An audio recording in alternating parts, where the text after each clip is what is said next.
সকালে ঘুমিয়ে আছি, তখন হঠাৎ ফোনটা চেঁচামেচি করতে শুরু করলো। কি আর করা, আর ঘুমিয়ে থাকতে পারলাম না। ঘুম ঘুম চোখে তাকিয়ে দেখি লেখা প্যারা দেওয়ার বাস। দেখি প্রচন্ড রাগ উঠে গেল। শান্তি নেই মায়ের জন্য, সারাটা দিন জ্বালায়। এত জ্বালায় তবুও শান্তি হয় না। আরে আপনারা আবার অন্য কিছু মনে করবেন না, এটা হচ্ছে আমার চাচাতো বোন, নাম মায়া। এর জ্বালাতনের কারণে লিখে রাখছি প্যারা দেওয়ার বাস। সারাদিন জ্বালায়, যেখানে যাই সেখানে। এই জ্বালায় ওয়াশরুমে গিয়েও শান্তি নাই। এদিকে ফোনটা বেজেই যাচ্ছে, আর দাঁড়লাম না। ফোনটা সাইলেন্ট করে রেখে আবার শুয়ে পড়লাম। কিছুক্ষণ পর আমার বোনটা এসে ধাক্কাতে লাগলো আর বলল, ভাইয়া, ওই ভাইয়া, জলদি ওঠ, কথা আছে। দূর হয়ে যা শয়তান, এখন চোখের সামনে থেকে একটু ঘুমাতে দে আমায়। এখন না শুনলে আম্মু ঝাড়ু নিয়ে আসবে, এই বলে দিলাম। যদি ঝাড়ুর বাড়ি খেতে না চাস তাহলে উঠে পড়। এটা শুনে তাড়াতাড়ি ঘুম মামা চলে গেল। আমি আম্মু একটু ভয় পাই বেশি, কিন্তু আব্বুর সাথে বন্ধুর মতো ফ্রি। তখন আমি বললাম, বল, উঠে পড়ছি। আম্মু বলছে তোকে নিচে যেতে, জলদি গিয়ে শুনে আয়। ঠিক আছে, এখনই যাচ্ছি। তারপর উঠে নিচে চলে গেলাম। গিয়ে দেখি আম্মু রান্নাঘরে। আমি সেখানে গিয়ে বললাম, আম্মু তুমি আমায় ডাকছো? ডাকছি মানে তোকে ঝাড়ু দিয়ে মারবো। তুই মায়া কল দিলে ধরিস না কেন? কি বলবো, এই জ্বালায় ফোন ধরতে মন চায় না, কিন্তু আম্মুর জন্য ধরতে হয়। যদি না ফোন ধরি তাহলে এমনি উল্টোপাল্টা বিচার দিয়ে দেয়। আর অবশেষে জাতীয় ঝাড়ুর বাড়ি আমার পিঠে পড়ে কারে বলবো এত কষ্টের কথা। আমার চুপ করে থাকা দেখে আম্মু বলল, কিরে কথা বলছিস না কেন? তুই মায়ার ফোন ধরিস না কেন? আম্মু আমি মায়ের ফোন সব সময় ধরি। মিথ্যা কথা বলছে তোমার কাছে। তুই ফোন যদি ধরিস তাহলে তোকে এখন কতগুলো কল দিয়েছি, তুই ধরলি না কেন? আমি ঘুমিয়েছিলাম, তাই তার ফোন শুনতে পাইনি। আচ্ছা ঠিক, যা, কিছু বললাম না আজ। আর তোকে মায়া বলেছে এখনই যেতে, কি কাজ আছে বললো, গিয়ে দেখ তো। কাজ না ছাই, শুধু শুধু নিয়ে যাবে শয়তান মাইয়া। কিরে জলদি যা, গিয়ে দেখে আয়। কি আর করা, তারপর চলে আসলাম বাহিরে। এসে দেখি সকাল 9টা বাজে। ওহো, আমার চাচার বাসা আমাদের বাসা থেকে একটু দূরেই, 10 মিনিট হাঁটলেই চলে যাওয়া যায়। চলুন যেতে যেতে পরিচয় দিয়ে ফেলি। আমার নাম নীরব আহমেদ। আমরা এক বোন এক ভাই। বোনটা আমার ছোট, আমি এবার ইন্টারে পড়ি, আর বোনটা নবম শ্রেণীতে পড়ে। আব্বু একটা সরকারি জব করে, আম্মু বাসায় থাকে। মধ্যবিত্ত আমরা সব মিলে হ্যাপি ফ্যামিলি। আর চাচা আমাদের চেয়ে অনেক বড় লোক, আর তার একটাই মেয়ে, নাম মায়া। আরেকটি ছেলে ছিল, জন্মের সময় মারা গেছে। তারপর মায়া এসেছে এই পৃথিবীতে। মায়া আমার থেকে 2 বছরের বড়। মায়া এখন অনার্সে পড়ে। ওহো, আপনাদের বলতে বলতে চলে এসেছি চাচার বাসায়। তখন কলিং বেল বাজালাম। কিছুক্ষণ পর চাচি এসে খুলে দিল। তখন আমি সালাম দিয়ে বললাম, কেমন আছো চাচি তুমি? ভালো আছি বাবা, তুই কেমন আছিস? আমিও খুব ভালো আছি। তা এত দেরি করে আসলি কেন? মায়া কখন থেকে কল দিচ্ছে, আর তোর ওপর যা রাগ করেছে সব আমার ওপর দেখিয়েছে। ঘুম থেকে উঠতে একটু লেট হলো। আর চাচা কোথায়? তোর চাচা মায়ার রাগ দেখে তাড়াতাড়ি চলে গেছে। জানিস তো কেমন রাগী মেয়ে, আর সব রাগ আমার ওপর দেখিয়েছে। জলদি যা, ওপরে গিয়ে রাগ ভাঙা। দেখ কিসের জন্য তোকে ডাকছে। ঠিক আছে, যাচ্ছি। তারপর উপরে গিয়ে দরজায় টোকাতে বললাম, মায়া দরজাটা খোলো, আমি আসছি। ভেতর থেকে কোনো সারা শব্দ নেই। তখন আবার ডাকলাম, তাও কোনো শব্দ আসছে না। তখন আমি বললাম, ঠিক আছে, তাহলে আমি চলে গেলাম। এটা বলে পিছনে ফিরলাম। সাথে সাথে দরজা খুলে একটা টান দিয়ে রুমে নিয়ে দেয়ালের সাথে আমায় ধাক্কা দিয়ে জোরে গলা চেপে ধরলো, আর রাগী গলায় বলল, তোকে আমি কতগুলো কল দিয়েছি, তুই আমার কল রিসিভ করিস নাই কেন?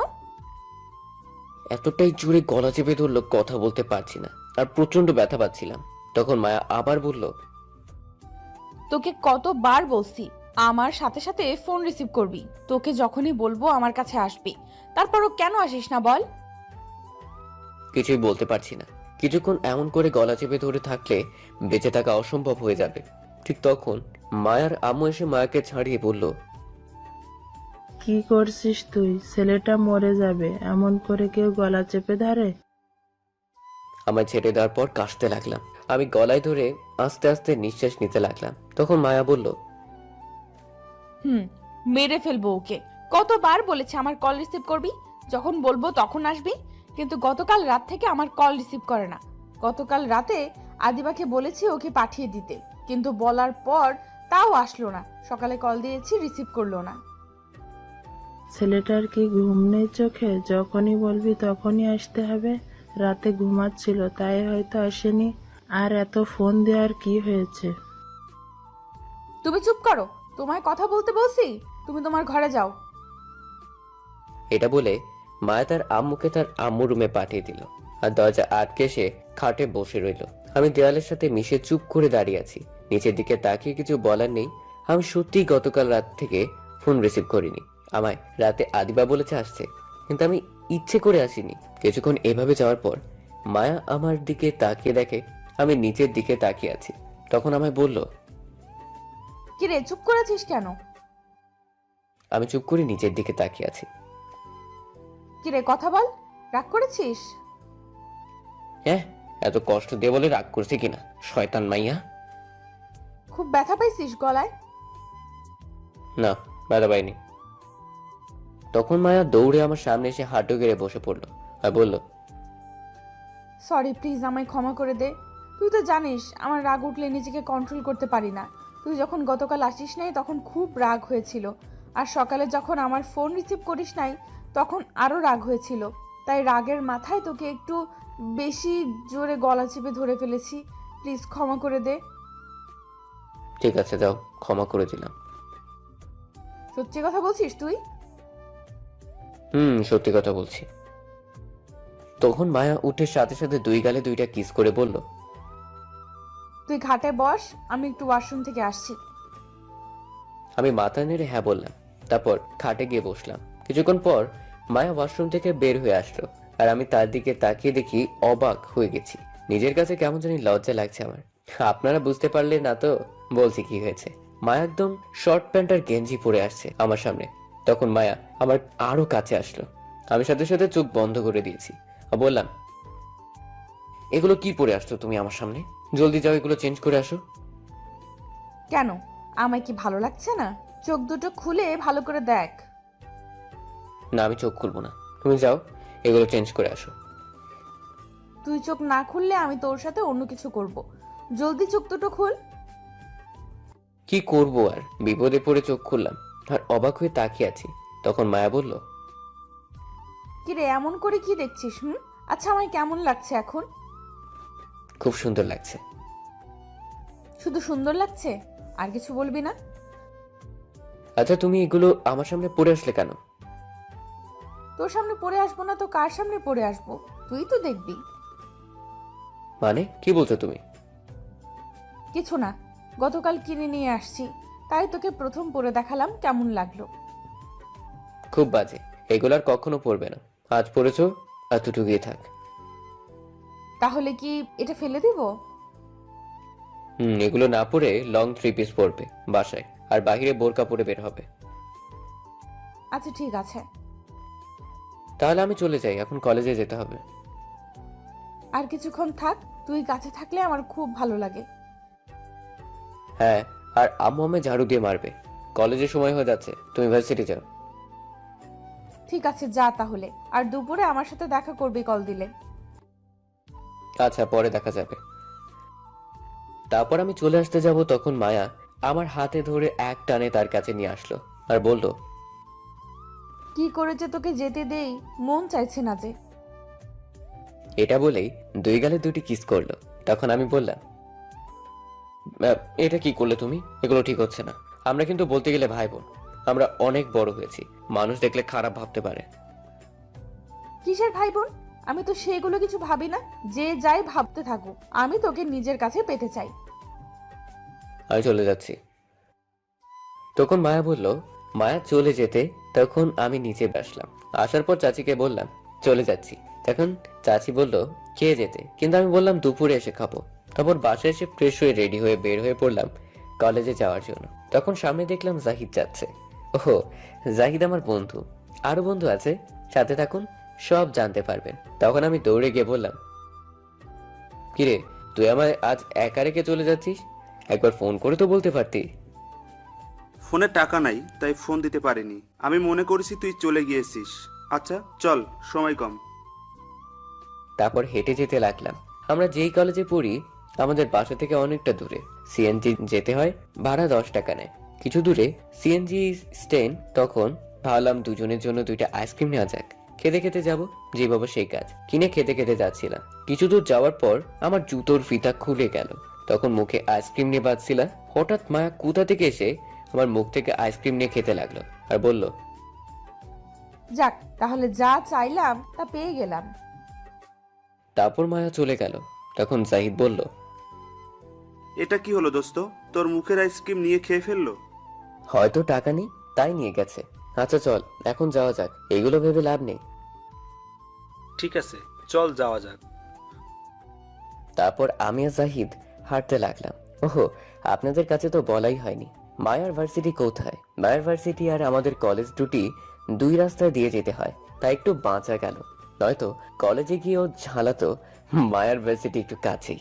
তারপর আমি আর জাহিদ গিয়ে একটা সিএনজিতে উঠে পড়লাম। কিছুক্ষণ পর সিএনজি ছেড়ে দিল। 15 মিনিট পর কলেজ চলে আসলাম। সিএনজি থেকে নেমে ভাড়া দিয়ে কলেজে চলে আসলাম মাঠ দিয়ে। ক্লাসে যাচ্ছিলাম, তখন নীলা এসে পথ আটকে দাঁড়ালো। নীলা হচ্ছে এইখানকার নেতার মেয়ে। নীলা নাকি আমায় পছন্দ করে, কিন্তু আমি তাকে পছন্দ করি না, কারণ সে রাতে ড্রিঙ্ক করে বাজে নেশা করে, তাই আমি তাকে পছন্দ করি না। তখন নীলা বলল, আমার জানো চলে আসছে, আমি সেই কখন থেকে বসে আছি তোমার জন্য। এই তোমাকে না আমি বললাম আমার সামনে আসবে না, তবু আসছো কেন? তুমি তো জানো আমি তোমাকে কতটা ভালোবাসি, তাহলে কেন তোমার কাছে টেনে নিচ্ছ না? আমি আগেও বলেছি, এখন আবার বলছি, ভালো করে শুনে রাখো, আমি তোমাকে ভালোবাসি না, সামনে থেকে সরো। এই বলে আমি নীলার পাশ কেটে চলে আসতে লাগলাম। তখন নীলা বলল, তুমি যতই না বলো না কেন, একদিন ঠিক আমায় ভালোবাসতে হবে। আমি তোমার ভালোবাসা নিয়েই ছাড়বো। আমি কিছু না বলে চলে আসলাম ক্লাসে।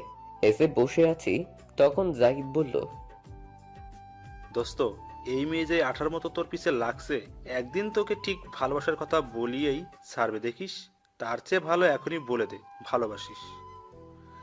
শোন, আমি কল্পনাও ভাবি না এই মেয়ের কথা কোনোদিন আমি একে ভালোবাসতে যাব। যদি তোর ইচ্ছে হয় তাহলে তুই গিয়ে প্রেম কর, আর নয়তো চুপ থাক। তখন জাহিদ বলল, না থাক, এই মেয়ে আমার লাগবে না, চুপ থাকছি। তখন জাহিদ চুপ করে রইল। কিছুক্ষণ পর স্যার ক্লাসে আসলো। তখন আমি জাহিদকে বললাম, কিরে ওই 2 হারামি কই আজ আসলো না যে? কার কথা বলছিস তুই? ফারার সাবিরের কথা? ওই দুটো কোথায় আজ? আমিও জানি না, গতকাল তো কিছু বলেনি। আচ্ছা, পরে ফোন করে জেনে নিব কেন আসেনি। এখন ক্লাস কর। তারপর ক্লাসে মনোযোগ দিলাম। এক এক করে 4টি ক্লাস করলাম। পঞ্চম ক্লাস হচ্ছে সাবিনা ম্যাডাম এর। এই ক্লাস কেউ মিস করে না। আগের ক্লাসগুলো মিস করলেও কারণ এই ম্যাডাম অনেক মজা করে। ক্লাসে এসে সবার সাথে দুষ্টুমি করে, আর দেখতে খুবই সুন্দর ম্যাডাম। বয়স খুবই কম, এখনো তার বিয়ে হয়নি। এখন বুঝতেই পারছেন তো। তারপর ম্যাডাম ক্লাসে আসার পর সবাই দাঁড়িয়ে গেল, আর ম্যাডাম বলল, বসে পড়ো সব বড় বড় বাচ্চারা, তা আজ সবাই ক্লাসে আছে? তখন সবাই বলল, হ্যাঁ, কিন্তু আমি বললাম, না ম্যাডাম, 2 জন আসেনি। কে আসেনি আজ? ফাহাদ আর সাব্বির আসেনি ম্যাডাম। এই শয়তান পোড়া 2টা ঠিক মতো ক্লাসে আসে না। আগামীকাল কিছু একটা করতে হবে এদের দুজনকে।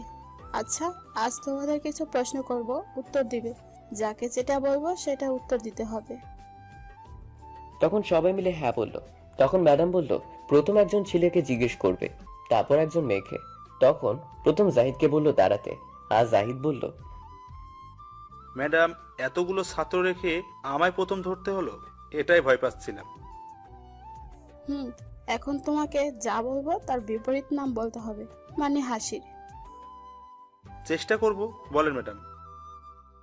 হঠাৎ আমার ফোন বেজে উঠলো।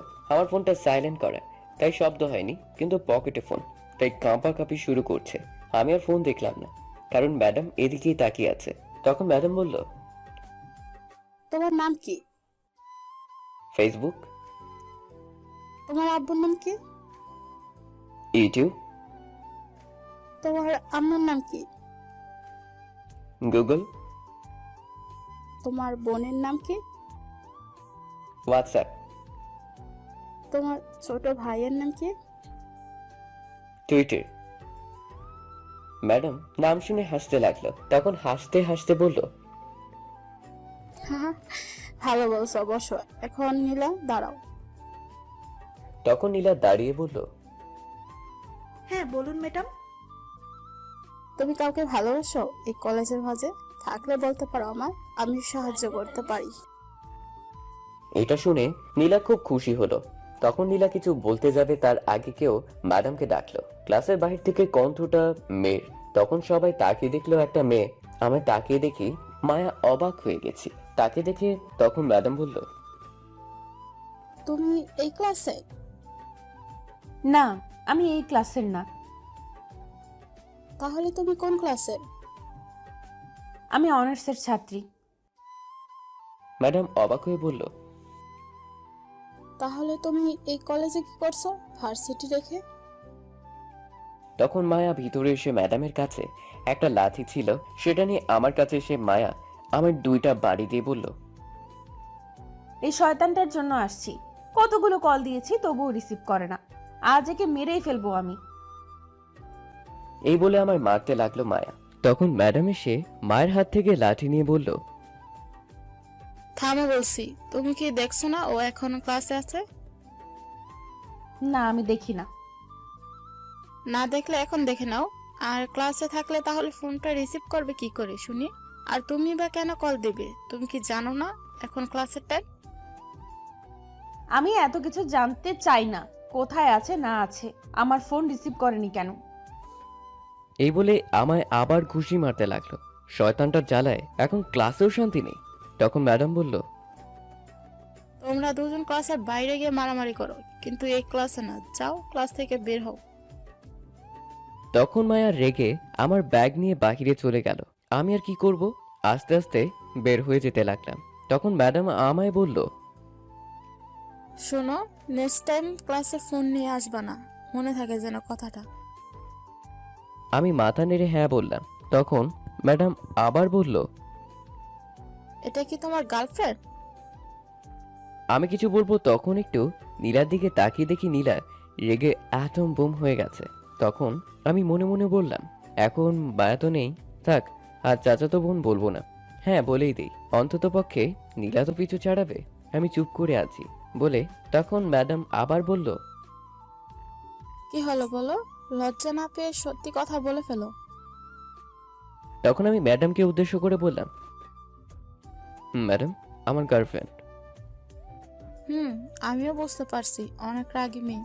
আর দেখে যা বুঝতে পারছি তোমাকে অনেক ভালোবাসি।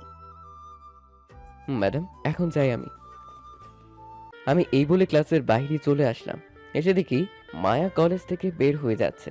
তখন আমি দৌড়ে মায়ের কাছে গিয়ে কিছু বলতে যাব, তখন মায়া আমায় আমার ব্যাগ দিয়ে মারতে লাগলো আর বলল, তোকে কতদিন বললাম আমার ফোন সাথে সাথে রিসিভ করবি, তবুও কেন রিসিভ করিস না? তখন আমি মায়াকে বললাম, তুমি ভার্সিটি রেখে কলেজ আসলে কেন? এটা আগে বলো, এখনো তোমার ক্লাস টাইম? আগে তুই বল আমার ফোন কেন রিসিভ করিসনি? যা বাবা, ক্লাসে কি করে ফোন রিসিভ করব? তুমি কি জানো না ক্লাসে ফোন নিয়ে যাওয়া নিষেধ? সেখানে কি করে কথা বলবো? কেন, তুই ফোন নিয়ে বাইরে চলে আসতি, তাহলে কি পায়ে ব্যথা করতো? আচ্ছা সরি সরি, এখন বলো কিসের জন্য কল দিলে আমায়? তখন মায়া আমার গলায় চেপে ধরে বলল, নেক্সট টাইম যেন আর না হয়, তাহলে কিন্তু তোর খবর আছে। তারপর ছেড়ে দিল আর বলল, আয়, আমার সাথে গেলেই বুঝতে পারবি কি জন্য। আমি মাথা নেড়ে হ্যাঁ বললাম। তারপর পিছু পিছু যেতে লাগলাম। কিছুটা সামনে গিয়ে একটা দোকান থেকে আইসক্রিম নিল। মায়া নিয়ে একটা ফাঁকা নির্জন জায়গায় নিয়ে গেল, গিয়ে বলল, এখানে বস। আমি মাথা নেড়ে হ্যাঁ বললাম আর বসে পড়লাম। তখন মায়া আমার হাতে আইসক্রিম নিয়ে বলল, এই আইসক্রিম তুই না কামড়িয়ে এই কিছুক্ষণ খাবি। তারপর আমায় দিবি, আমি খাবো। আমি মায়ের কথা শুনে অবাক হয়ে গেছি। তখন আমি বললাম, তুমি আমার মুখেরটা খাবে? হুম, খাবো। যাওয়ার সময় যে আইসক্রিম তোর মুখ থেকে নিয়ে গেছিস অনেক মিষ্টি লেগেছে। যখন শেষ হয়েছে তখন আমি যখন আরেকটা কিনে খেলাম তখন তিতে লাগছে।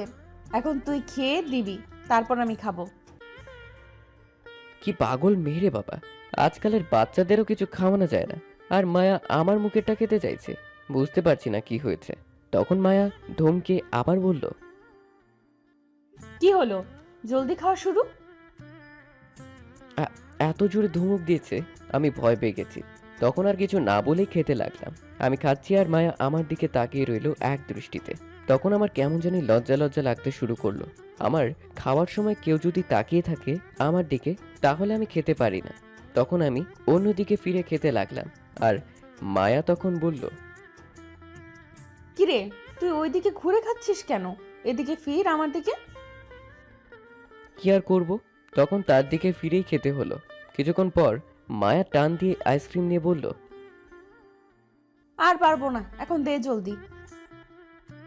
তখন মায়া আইসক্রিম তার মুখে দিয়ে চোখ বন্ধ করে ফেললো আর বলল, সত্যি তোর ঠোঁটের ছোঁয়ায় এই আইসক্রিমটা যেন মধুর মতো করে তুলেছে। এই বলে মায়া খেতে লাগলো। আমি আর কি করব, তাকিয়ে দেখতে লাগলাম। কিছুক্ষণ পর মায়ার খাওয়া শেষ হলে বলে, আমি আর একটা নিয়ে আসছি, দাঁড়া। আর না, এখন আমি বাসায় যাব। তুমি আমায় মারলেও আর পারবো না। ঠিক আছে, তাহলে বিকেলে একটা আইসক্রিম নিয়ে আমার বাসায় আসবি। এখন বাসায় যা, আমি ভার্সিটি থেকে বইগুলো নিয়ে আসছি। আচ্ছা ঠিক আছে। তারপর আমি সেখান থেকে চলে আসলাম আর এসে একটা সিএনজিতে উঠে বসে বসে ভাবতে লাগলাম, মায়ের এমনটা করা কি ঠিক হচ্ছে? আমরা তো ভাই বোনের মতো, কিন্তু মায়া যে পাগলামি শুরু করছে, কেউ দেখে বলবে না আমার চাচাতো বোন? সবাই ভাবতে পারে গার্লফ্রেন্ড এতটা ঘনিষ্ঠ হওয়া উচিত নয়। মায়ের থেকে একটু দূরে থাকতে হবে আমার, তাহলে দুজনের নামে খারাপ কথা উঠবে।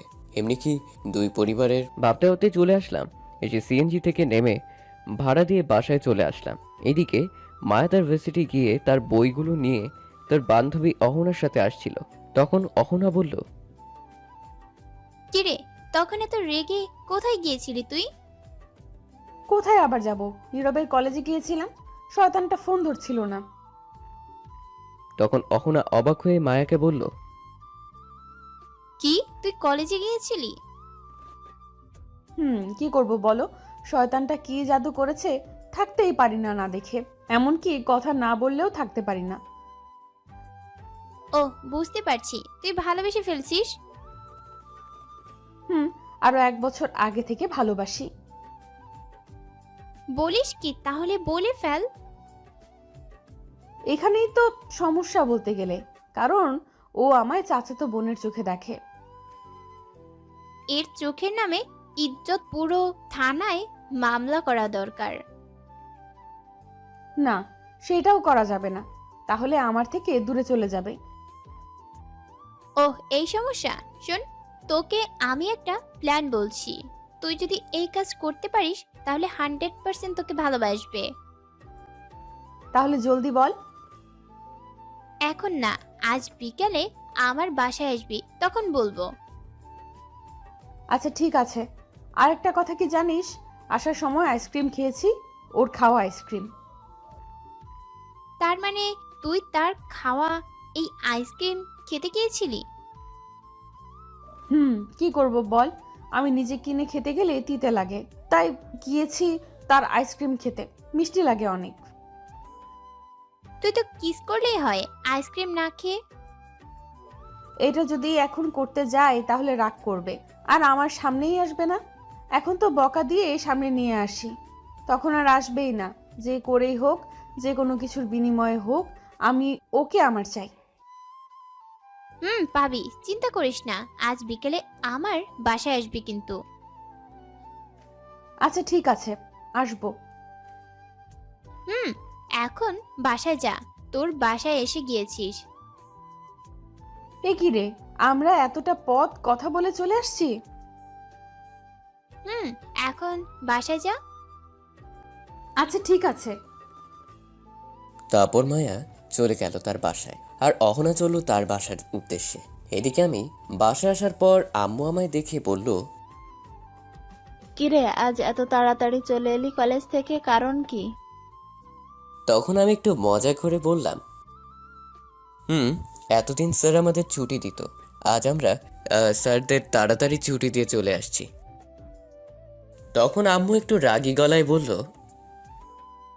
বুঝতে পারছি, ঝাড়ু নিয়ে আসা লাগবে। তখন আমি করুণ গলায় বললাম, কথায় কথায় এই জাতীয় ঝাড়ুর কথাটা বলো কেন? জানো ভয় লাগে, তবুও বলো। হয়েছে, এখন বল কি জন্য এত তাড়াতাড়ি চলে এলি কলেজ থেকে?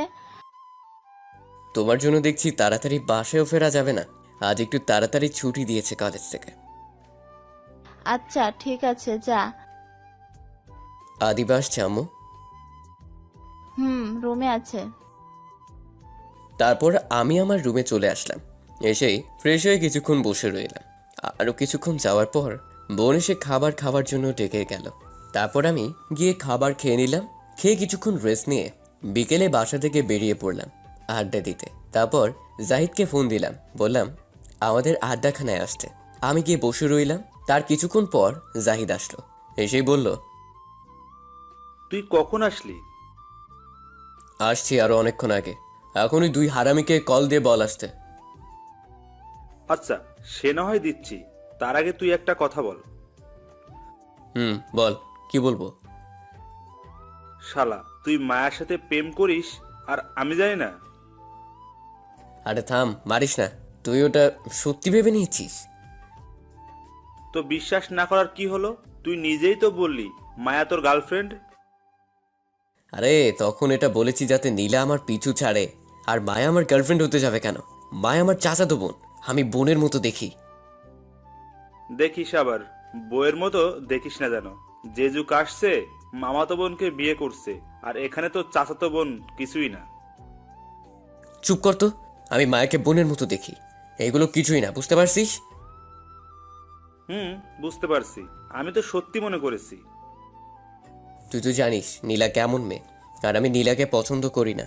আর তাছাড়া দেখিস তো আমার জ্বালায় আমি না করেছি তবুও কথা শুনছে না। তাই ম্যাডাম যখন জিজ্ঞেস করলো আর না করলাম না, হ্যাঁ বলে দিলাম, কারণ নীলা এটা শুনে পিছু ছাড়বে আমার। নীলা কখনো তোর পিছু ছাড়বে না। নিশ্চয়ই পিছু ছাড়বে, এটা শুনতে যেহেতু পেরেছে। তুই ভাবলি কি করে তোর পিছু ছাড়বে এই মেয়ে? তুই জানিস কি হয়েছে তুই আসার পর? কেন, কি হয়েছে? তুই যখন এটা বলে ক্লাস থেকে চলে আসছিস, তখন নীলা তার সমস্ত বই ছুঁড়ে ফেলে দেয় আর চিৎকার করে কি বলছে জানিস? তুই শুধু নীলার আর কারো না। নীলা যদি তোকে না পায় তাহলে সে তোকে কারো হতে দিবে না। এমনকি তোর আশেপাশে যে থাকবে তার জীবন কেড়ে নেবে, আর মায়াকে সে ছাড়বে না। এটা বলে কান্না করতে করতে চলে যায়। বাবা, এই মেয়ে দেখি আরো ডেঞ্জারাস। এখন কি করবি বল? চিন্তা নেই, মায়াকে কিছু করতে পারবে না। মায়ের সামনে গেলে মায়ের চুল কেটে দিবে। তার মামা হচ্ছে সেনাবাহিনীর মেজর। নীলার বাবার আর কতটুকু পাওয়ার। আরে আমি মায়ের কথা বলছি না, আমি তোর কথা বলছি। তোকে যদি উঠিয়ে নিয়ে যাই? আরে না, কিচ্ছু হবে না, দেখিস। দেখা যাবে। তখন আমি কিছু বলতে যাব, তার আগে আমার ফোনটা বেজে উঠল। তাকে দেখি মায়া ফোন করেছে। তখন জাহিদ বলল, কে ফোন দিয়েছে? আর কে দিবে, মায়া ছাড়া। ও আচ্ছা, কথা বল। দোস্ত, ফোনটা তুই রিসিভ করে বল নীরব এখানে নাই, ফোনটা রেখে কোথাও গিয়েছে। আমি এখন কথা বলতে পারবো না। ঠিক আছে, আমি বলছি, ফোনটা দে। তখন জাহিদ ফোনটা রিসিভ করে বলল, হ্যালো, কে বলছেন আপনি? তুই কে এটা আগে বল। তখন জাহিদ ফোনটা চেপে ধরে আমায় বলল, দোস্ত, এই মেয়ে তো প্রচন্ড রেগে আছে মনে হচ্ছে, যেভাবে ধমক দিচ্ছে আমায়। আরে কথা বল, নয়তো বুঝতে পেরে যাবে।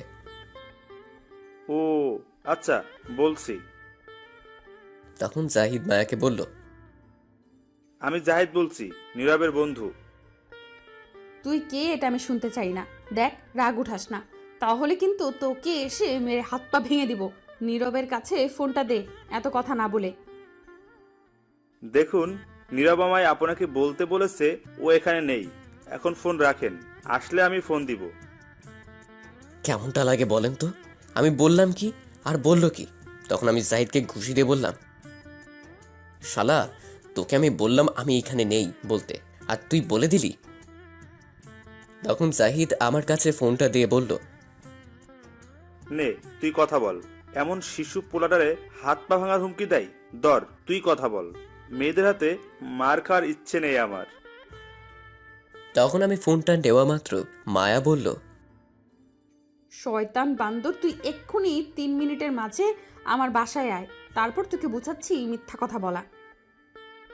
তখন আমি বললাম, আমি যেতে পারবো না, আমার কাজ আছে। তোর কাজকে আমি গুলি করে মারবো, তুই এক্ষুনি আয় বলছি। না, আমি আসতে পারবো না। আসবি না তাহলে? না, আসবো না। তখন মায়া আর কিছু না বলে ফোন কেটে দিল।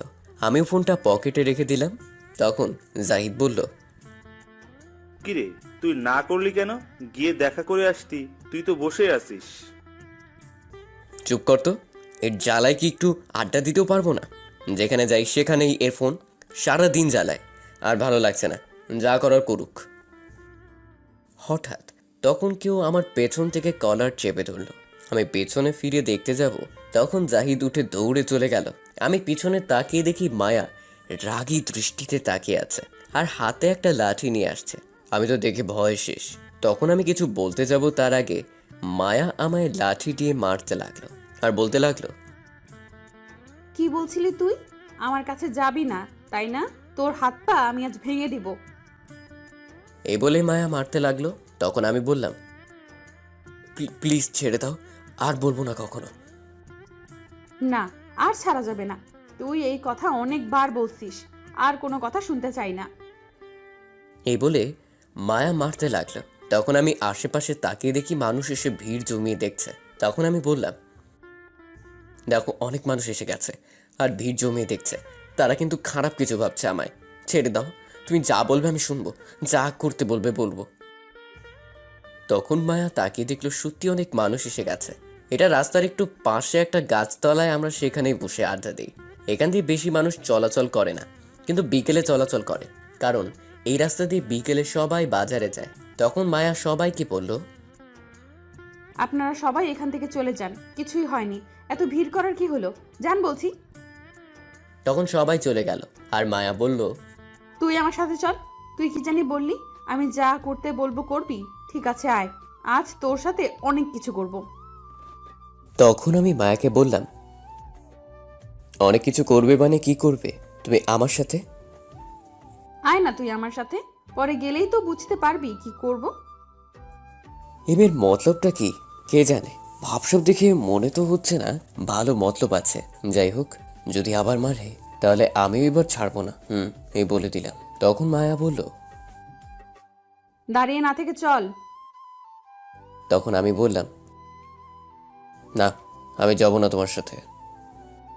না গেলে সত্যিই মারবো আবার। এখন চল বলছি। শয়তান মেয়ে, তুই যদি আমার সিনিয়র না হতি আর চাচাতো বোন না হতি, তাহলে তোকে বুঝিয়ে দিতাম এতক্ষণে। তখন মায়া আবার বলল, কি রে, কি ভাবছিস? কিছু না। চল তাহলে, তুই বলছিস আমি যা বলবো করবি, এখন চল। এই বলে তখন মায়া আবার হাতে ধরে টেনে নিয়ে যেতে লাগলো, কিন্তু অন্য একটা রাস্তা দিয়ে নিয়ে যেতে লাগলো আমায়। তখন আমি খেয়াল করলাম, এটা তো আমার বাসার রাস্তা, অথবা মায়ের বাসার রাস্তা, না অন্য রাস্তা দিয়ে নিয়ে যাচ্ছে। তখন আমি মায়াকে জিজ্ঞেস করলাম, কোথায় নিয়ে যাচ্ছ আমায়? এদিক দিয়ে, এটা তো বাসার রাস্তা নয়। তখন মায়া হাসতে হাসতে বলল, চুপ করে আয়, অনেক কিছু করার আছে। কতদিন অপেক্ষায় ছিলাম এই দিনটির জন্য। কোনো কথা না বলে আয়। তখন আমি কিছুটা ভয় পেয়ে গেলাম মায়ের কথা শুনে, কারণ এই মায়া অনেক রাগী মেয়ে, আবার মারবে না তো, এটা ভেবেই ভয় লাগছে। কিছুক্ষণ পর মায়া একটা বাসার সামনে নিয়ে গেল, গিয়ে তখন টেনে আমায় ভিতরে নিয়ে গেল। মায়া ভিতরে নিয়ে যাওয়ার পর দেখি একটা মেয়ে উল্টো দিকে ফিরে রয়েছে দাঁড়িয়ে। তখন মায়া তাকে উদ্দেশ্য করে বলল, কি রে অহনা, আঙ্কেল আন্টি কোথায় আজ?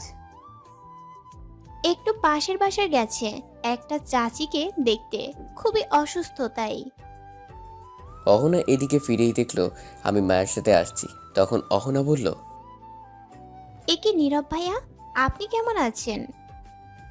আসলে অহনা আমায় আগে থেকে চিনে, কারণ মায়া পরিচয় করিয়ে দিয়েছিল একদিন, আর ভাইয়া বলে ডাকতে বলছে, আর সেখান থেকে আমিও চিনি। তখন আমি অহনাকে বললাম, এই তো আছি কোনো মতে বেঁচে আর কি। কেন, কি হয়েছে? আমি কিছু বলতে যাব তখন মায়া বলল, থাক, আর কিছু জিজ্ঞেস করা লাগবে না, আমি নিয়ে আসছি। আর শোন, তোর রুমটা আমার লাগবে, এখন আমাদের কাজ আছে, তুই ভুলেও আসতে পারবি না যতক্ষণ না আমি বলি। কি ব্যাপার, কি মতলব তোর? সেটা তোকে বলতে যাবো কেন? তোকে যেটা বললাম সেটা করবি। আর তোর খাটের নিচে লাঠি আছে তো? আছে। আচ্ছা ঠিক আছে, তুই থাক, আমি যাচ্ছি। আচ্ছা ঠিক আছে, যা। তারপর মায়া আমায় টেনে নিয়ে গেল অহনার রুমে, গিয়ে দরজা বন্ধ করে দিল। তখন আমি বললাম, কি করছো কি তুমি? দরজা বন্ধ করছো কেন? দরজা খুলে দাও। স্টপ। তখন মায়া কিছু না বলে আমায় ধাক্কা দিয়ে খাটে ফেলে দিল, আর সাথে সাথে তার জর্জেট ওড়না দিয়ে হাত বেঁধে ফেললো। তখন আমি আবারও বললাম, কি করছো তুমি? পাগল হয়ে গেছো নাকি? উল্টাপাল্টা কাজ করছো। আমি বলছি না কোনো কথা বলবে না, চুপ করে থাকো। তখন আমি উঠে বসতে চাইলাম, তখন মায়া আমায় আবার ধাক্কা দিয়ে শুইয়ে দিল আর উঠে আমার বুকের উপর বসলো। তখন আমার কাঁধে একটা কিস করলো, আর আস্তে আস্তে কিস করতে করতে উপরে উঠতে লাগলো। এক পর্যায়ে সারা মুখে কিস করতে লাগলো। তখন মায়া বলল, তোর ঠোঁটগুলো আমায় সারাক্ষণ বিরক্ত করে, কখন তাকে আদর করব? তুই কাছে থাকলে নিজেকে সামলে রাখতে পারি না, অনেক ভালোবাসি তোকে। এই বলে মায়া সারা মুখে কিস করতে লাগলো। তখন আমি বললাম, কেন এমনটা করছো? আমরা চাচাতো ভাই বোন, ভালোবাসা এটা হয় না, প্লিজ থামো। তখন মায়া বলল, কে বললো হয় না? দুটি মন এক হলেই সব হয়। না হয় না, প্লিজ ছাড়ো আমায়, সবাই খারাপ ভাববে, আর আমি এটা চাই না, আর সমাজের মানুষ খারাপ ভাববে, প্লিজ থামো, এগুলো করো না। কেউ কিচ্ছু ভাববে না। আমাদের ক্লাসের ফারিয়া তার চাচাতো ভাইয়ের সাথে প্রেম করছে, আর আমার বান্ধবীর তার মামাতো ভাইকে বিয়ে করেছে। তারা যদি প্রেম করতে পারে, বিয়ে করতে পারে, তাহলে আমরা করলে সমস্যা কোথায়? প্লিজ আজ বাধা দিস না আমায়, আদর করতে দে। একটা বছর ধরে তোকে ভালোবাসি, কিন্তু বলতে পারছি না, আমি আর পারছি না আমি নিজেকে সামলে রাখতে। প্লিজ আমায় একটু আদর করতে দে। তারা যা খুশি করুক, তা আমার দেখা দরকার নেই, আমাদের মাঝে এই সম্পর্ক হবে না। প্লিজ আমায় ফিরিয়ে দিস না, তুই চাইলেই হবে, আমি তোকে অনেক ভালোবাসি। কিন্তু আমি ভালোবাসি না, আমি তোমাকে বোনের মতো দেখি, প্লিজ ছাড়ো। কেন বুঝতে পারছিস না? আমি তোকে অনেক ভালোবাসি। তুই আমায় বোনের মতো ভাবিস, কিন্তু আমি তেমন কিছুই ভাবি না। আমি তোকে ছাড়া থাকতে পারবো না, অনেক ভালোবাসি। দেখো, আমার কিন্তু এখন রাগ উঠে যাচ্ছে, ছাড়ো বলছি, আমি তোমাকে ভালোবাসি না, সরো আমার উপর থেকে। তখন মায়া শক্ত করে জড়িয়ে ধরে কান্না করতে করতে বলল, প্লিজ তোর মনে আমায় একটু জায়গা দে, আমার কিচ্ছু লাগবে না, শুধু তুই হলেই হবে। অনেক ভালোবাসি তোকে, আমি পারবো না থাকতে তোকে ছাড়া। দেখো, আমি তোমাকে আবারও বলছি, আমি তোমাকে ভালোবাসি না, বোন হিসেবে ভালোবাসি, আর কিছুই না, সরো এখন। না, আমি সরবো না। মায়া এটা বলেই আমার শার্ট খুলতে লাগলো। তখন আমি বললাম, কি করছো তুমি এগুলো? আমার শার্ট কেন খুলছো? কিন্তু মায়া আমার কোনো কথাই শুনছে না, আমার শার্টের সব বোতাম খুলে ফেললো। আর তখন মায়া আমায় কিস করতে লাগলো সারা মুখে। তখন আমি কিছু বলতে যাব তার আগেই তার ঠোঁট দিয়ে আমার কথা বলা বন্ধ করে দিল, আজ কিস করতে লাগলো। এক পর্যায়ে পাগলের মতো টেনে আমার ঠোঁট খেতে লাগলো। আমার হাতটা বাঁধা বলে কিছু করতেও পারছি না। মায়া আস্তে আস্তে আরো পাগলামি শুরু করতে লাগলো। আমি কি করব বুঝতে পারছি না। এখন যদি মায়াকে না আটকানো যায় তাহলে সত্যি কিছু একটা করে ফেলবে। ঠিক তখনই অহনা এসে দরজার বাহির থেকে বলল, মায়া জলদি দরজা খোল, আব্বু আম্মু চলে আসবে এক্ষুনি। জলদি দরজা খুলে বাইরে আয়। এদিকে মায়ার কোনো খেয়াল নেই বাহির থেকে কে কি বলছে। তখন আবার অহনা বলল, মায়া, দরজা খুলে বাইরে আয় জলদি।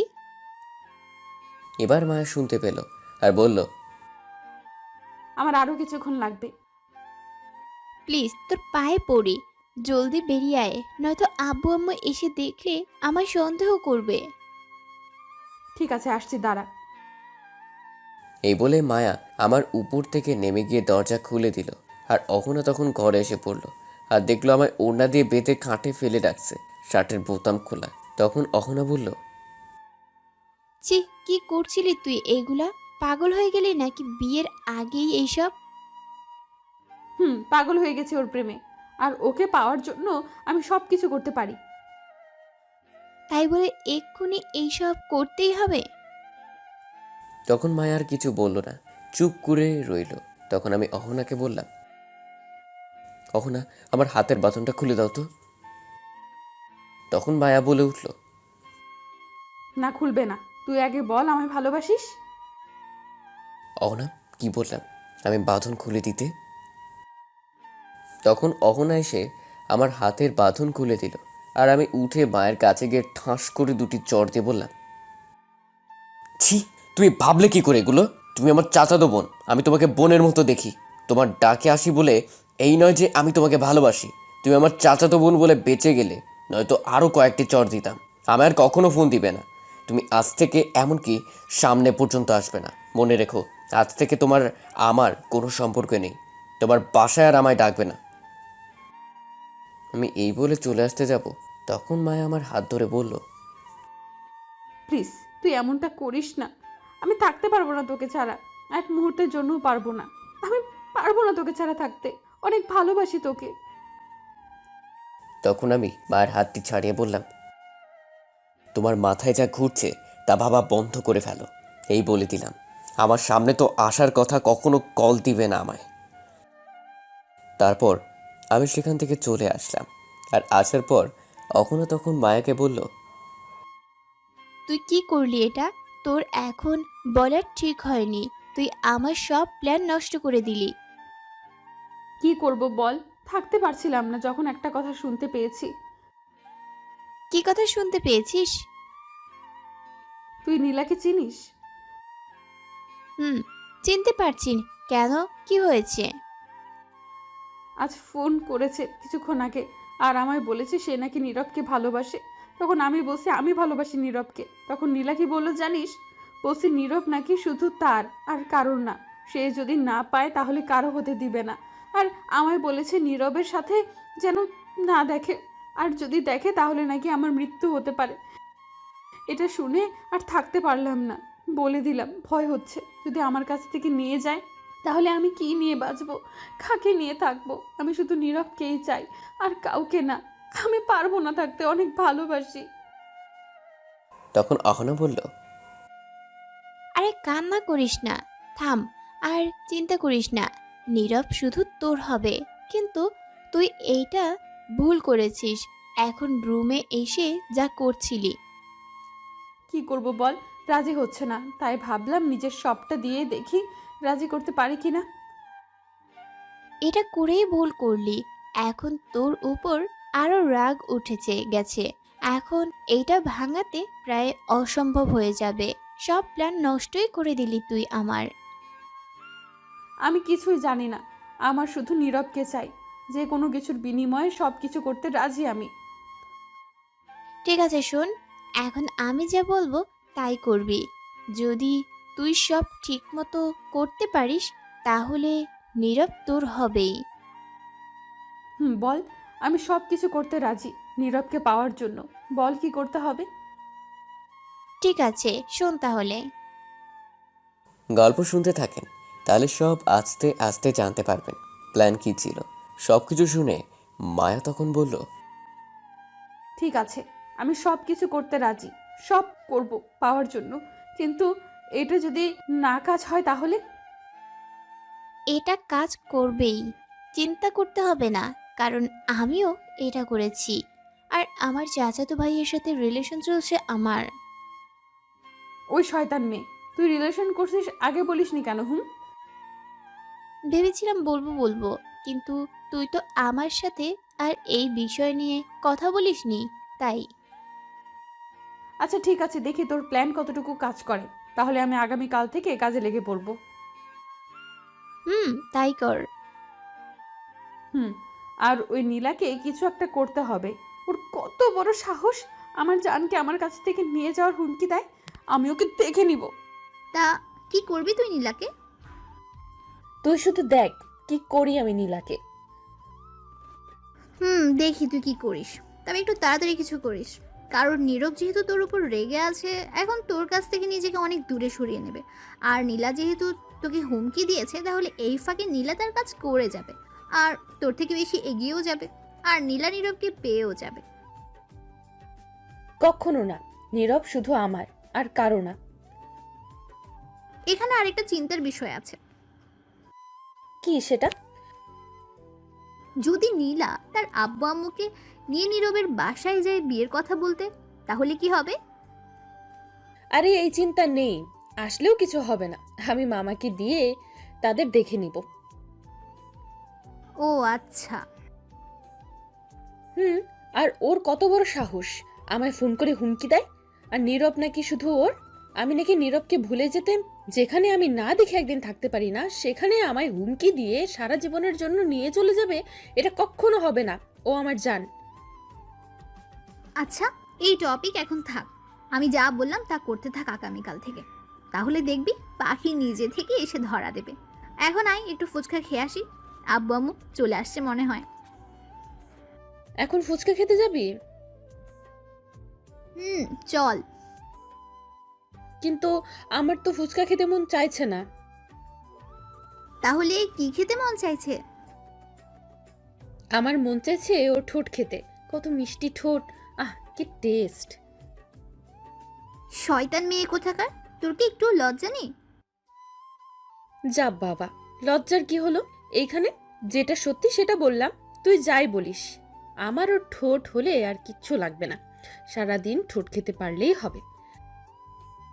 থাক আর বলিস না, চল তুই এখন। তুই ফুচকা না খেলেও আমি খাবো, আমার সাথে চল। আচ্ছা ঠিক আছে, চল। তারপর দুজন বেরিয়ে গেল রুম থেকে। রুমের বাইরে এসে দেখে অহনার আব্বু আম্মু বসে আছে। তখন অহনা তার আব্বু আম্মুর সাথে কথা বলে বাসার বাইরে চলে আসলো মায়াকে নিয়ে, আর ফুচকা খাওয়ার উদ্দেশ্যে যেতে লাগলো ফুচকার দোকানে। অহনার বাসা থেকে বেশি দূরে না, একটু সামনেই ফুচকার দোকান আছে। তারা ফুচকা খাওয়ার উদ্দেশ্যে যেতে লাগলো। এদিকে আমি অহনাদের বাসা থেকে বেরিয়ে আমার বাসায় যেতে লাগলাম, আর মনে মনে ভাবতে লাগলাম, ছি, মায়া আমার সাথে এমনটা করবে আমি ভাবতেও পারিনি। আমরা তো ভাই বোনের মতো, তাহলে কেন এমনটা করছে মায়া? যেটা ভয় পাচ্ছিলাম সেটাই হলো। আম্মু আব্বু যদি জানতে পারে চাচাতো বোনের সাথে এরকম সম্পর্কে জড়ানো হচ্ছিল, তাহলে আমার উপর রাগ ঝাড়বে, আর সবাই জানার পর মান সম্মান সব শেষ হয়ে যাবে, আর সবশেষে দুই পরিবারের সম্পর্ক নষ্ট হয়ে যাবে। আর আমি কখনো পারবো না এমনটা করতে। আজ থেকে আর মায়ের বাড়িতে যাব না, এমনি গিয়ে তার মুখটাও দেখবো না। এই বলে বাসায় চলে আসছিলাম, তখনই ফোনটা বেজে উঠল। তাকে দেখি অপরিচিত নাম্বার। তখন ফোন রিসিভ করার পর সালাম দিলাম। ওপাশ থেকে সালামের উত্তর নিয়ে বলল, কেমন আছো আমার মিষ্টি বর? তখন আমি রাগী গলায় বললাম, ফাজলামো রেখে বলেন কে আপনি, নয়তো ফোন কেটে দিলাম। আরে এত রাগ করো কেন তুমি? আমি নীলা। ও আচ্ছা, তাহলে তুমি। আর আমায় কেন ফোন দিলেন এখন? আমি ফোন দিব না তো কে দিবে?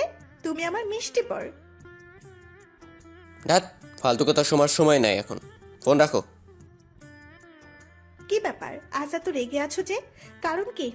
তুমি যতই রাগ করো আর আমার কাছ থেকে দূরে থাকো, আমি তো তোমাকে আমার করেই নিব। আরো কিছু বলার আছে? আর ওই মায়ের কাছ থেকে 100 হাত দূরে থাকবে, ভুলেও ওর কাছে যাবে না, আর কোনো মেয়ের দিকে তাকাবে না, এই বলে দিলাম। আমি কার কাছে যাব না যাব, কার দিকে তাকাবো না তাকাবো সেটা আমার ব্যাপার, তোমাকে নাক গলাতে বলিনি। আমার ফোনে আর কল দিবে না, এই বলে দিলাম। তুমি চাই বলো, তা আমার কিচ্ছু চাই আসে না। আমি শুধু তোমাকে চাই।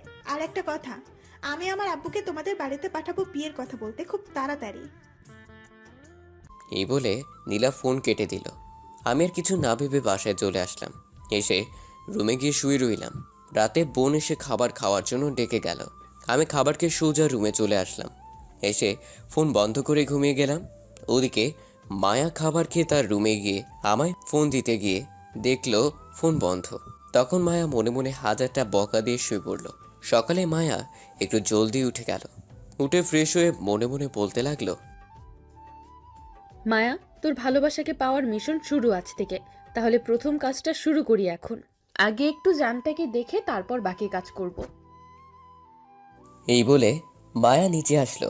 তখন মায়ের আম্মু মায়াকে দেখে অবাক হয়ে বলল, এটা আমি কাকে দেখছি? না, এটা হতে পারে না, এটা নিশ্চয়ই স্বপ্ন দেখছি। তখন মায়া তার আম্মুকে বলল, কি উল্টাপাল্টা বলছো মা? তুই কি সত্যি আমার মেয়ে মায়া? এখন দাঁড়িয়ে আছিস? তো তোমার কি মনে হয় আমি ভূত? না, তা নয়, দাঁড়া একটা চিমটি কেটে দেখছি। তখন মায়ের আম্মু তার নিজের শরীরে চিমটি কেটে বলল, না, ব্যথা পেয়েছি, তার মানে সত্যি। তখন মায়া কিছু বলতে যাবে তার আগেই মায়ের আব্বু এসে তখন বলল, কি সত্যি মায়ার আম্মু? দেখো তো এটা কে? তখন মায়ের আব্বু দেখে বলল, এটা তো মায়া। এ কি রে মা, তোর শরীর ঠিক আছে তো? তুই এত সকালে উঠলি? তোমরা কি শুরু করলে বলো তো সকাল সকাল? কি শুরু করলাম আবার? আমার মেয়ে এত সকালে উঠবে আমি তো ভাবতেই পারিনি। যে মেয়ে 10টার আগে ঘুম থেকে উঠতে চায় না, সে মেয়ে আজ 6টার আগে উঠে গেল একদম ফ্রেশ হয়ে। কেন উঠতে পারি না বুঝি? উঠতে পারিস, কিন্তু হঠাৎ করে আজ এত সকালে উঠলি কি জন্য? একটু কাজ আছে, নীরবের বাসায় যেতে হবে। এত সকালে তাই বলে? কিছুক্ষণ পর এসে তারপর ভার্সিটি যাব। কি এমন কাজ বলতো? এত কারণ জিজ্ঞেস করো কেন? আমি কি পালিয়ে যাচ্ছি কোনো ছেলে নিয়ে? এমনি কাজ আছে তাই যাচ্ছি। আরে এত রাগ করার কি আছে? যা, তাড়াতাড়ি চলে আসবি। কি রাগী মেয়ে দেখছো, কিছুই বলা যায় না। তোমার মতো হয়েছে একদম। আমার চেয়েও বেশি রাগী হয়েছে। তখন মায়া বলল, আমি যাচ্ছি এখন।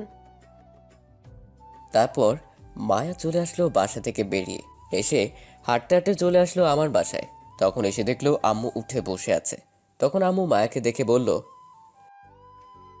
আরে মায়া, এত সকালে কেমন আছিস? ভালো, তুমি কেমন আছো? ভালো। তা আজ আমাদের বাড়িতে এত সকালে কি মনে করে? কেন আসতে পারি না? আরে পাগলি, মন খারাপ করছিস কেন?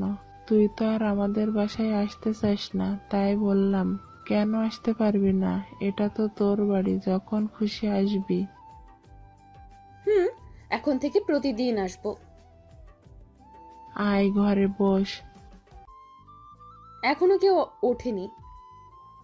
না, সবাই উঠতে উঠতে 9টা বাজতে পারে। ও, নীরব উঠছে। না, ঘুমাচ্ছে। এত সকালে উঠবে নীরব? আর মানুষ পেলি না কেন? কি হয়েছে? একটু কাজ আছে ওর সাথে। ও আচ্ছা, তাহলে তুই গিয়ে তোল। আমি একটু পাশের বাসায় যাচ্ছি। কিছুক্ষণ আগে এসে বললো একটু যেতে। গিয়ে শুনে আসি। তুই থাকিস, আমি আসছি 10 মিনিটের মাঝে। ঠিক আছে, যাও। আমি গিয়ে তুলছি নীরবকে এক্ষুনি। তখন আম্মু চলে গেল আর মায়া চলে আসলো। এসে দেখে আমার রুমের দরজা খোলা। তখন মায়া বলল, বাহ, ভালোই হয়েছে, রুমের দরজাটা খোলা রেখেছে।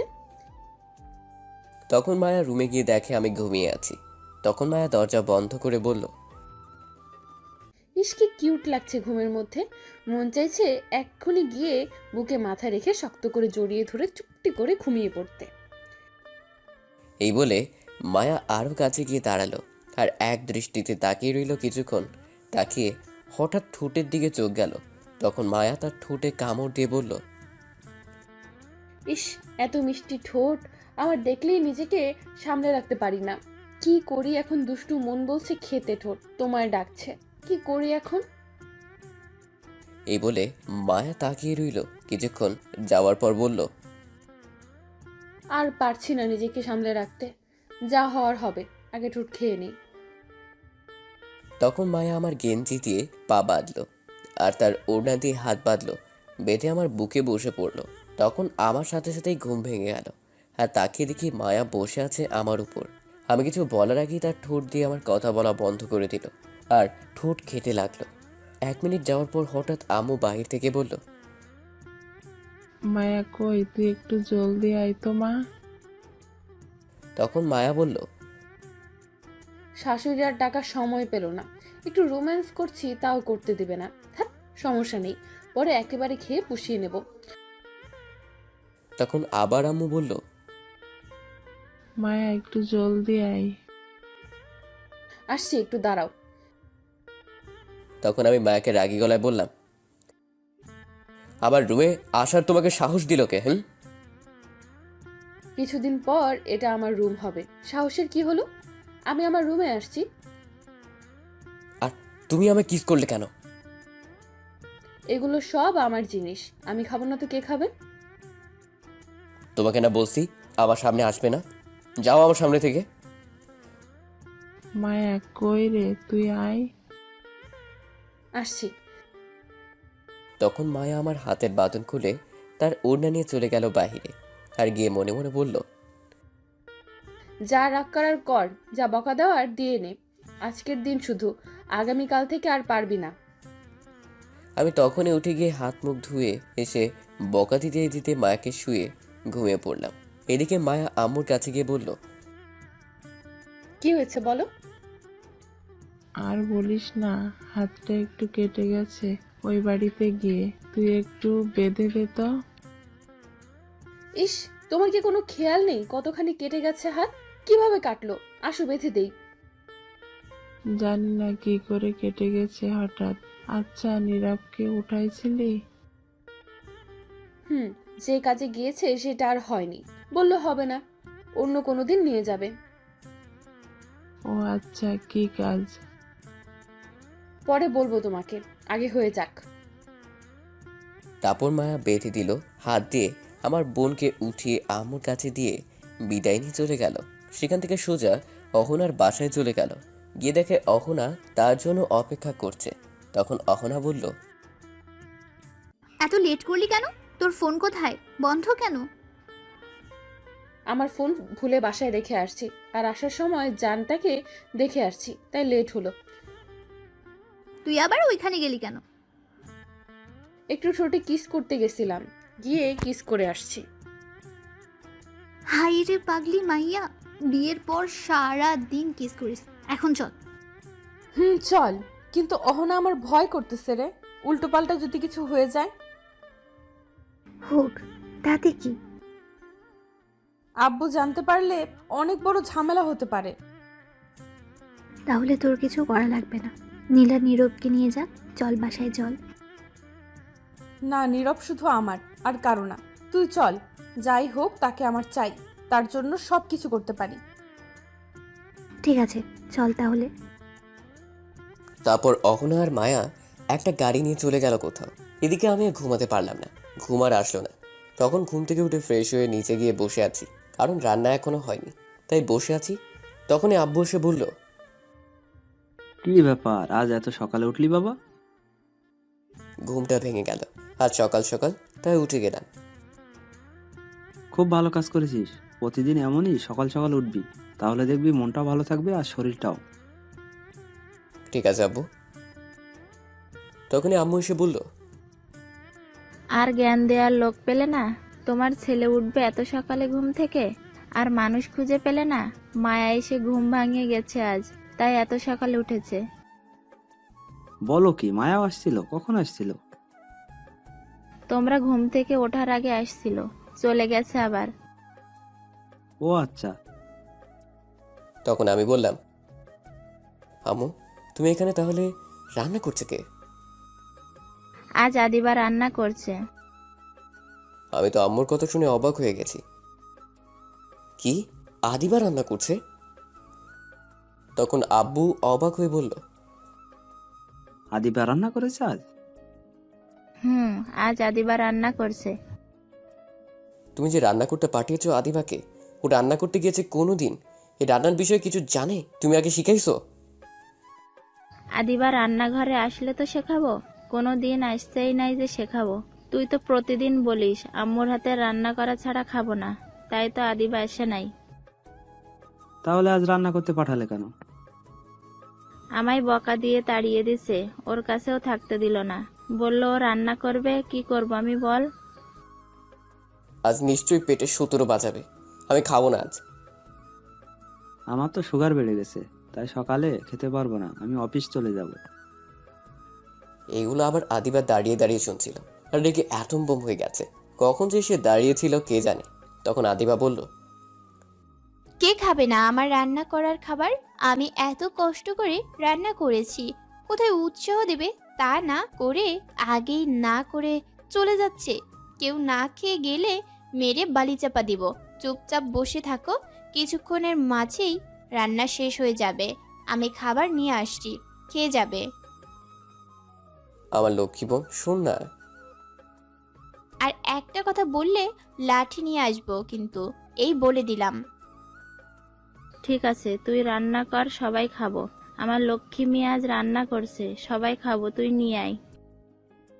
ঠিক আছে আম্মু, আমি যাচ্ছি। এই বলে চলে গেল আদিবা। তখন আমি বললাম, কি খাওয়াবে কে জানে আজ। কি আর খাওয়াবে, যেগুলো জীবনেও আর না খেয়েছি সেগুলো। তোমরা দুজনে কি শুরু করলে বলো তো?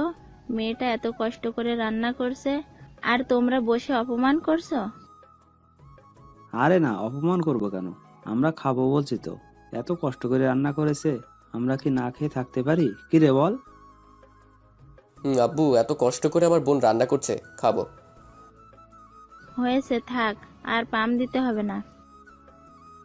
তারপর কিছুক্ষণ পর আদিবা বলল সবাইকে খাবার টেবিলে বসতে গিয়ে। সবাইকে বসে পড়লো। তখন আদিবা খাবার নিয়ে আসলো, এক এক করে সব নিয়ে এসে আম্মুকে, আব্বুকে আর আমাকে ভাত দিল। একটা প্লেটে প্রথম ভাত নেওয়ার পর আব্বু কিছু ভাত মুখে দিয়ে বলল, আচ্ছা মা, তুই বলতো ভাতের মাঝে কেমন জানি সয়াবিন তেল তেল লাগছে। তখন আদিবা বলল, ভাতের মাঝে একটু সয়াবিন তেল দিয়েছি, ভালো হয়েছে না? তখন আব্বু বলল, বাহ, শুনছো আমার মেয়ে কি করেছে আজ? প্রথম দেখলাম সয়াবিন তেলের ভাত হয়। খুব ভালো আবিষ্কার করেছিস। তারপর কি আছে দে মা। আব্বু, তোমরা থাকলে এর চেয়ে ভালো কিছু রান্না করে দিব। আম্মু তো ভাত নিয়ে নাড়াচাড়া করতে লাগলো চুপ করে। আর আমি তো সয়াবিন তেলের ভাত দেখে আরো আগেই শেষ। তখন আদিও আমার ভাতে ডিম ভাজা দিল, সবার ভাতেই দিল। তখন চিন্তা করলাম সয়াবিন তেল তো কিছু হবে না, খাওয়া যাবে। তখন একটু ভাজা মুখে দিয়ে খেয়ে আমি ভাবতে লাগলাম হাসবো না কাঁদবো। তখন আমি বললাম, বোন রে, ডিম ভাজা কি দিয়েছিস এগুলা?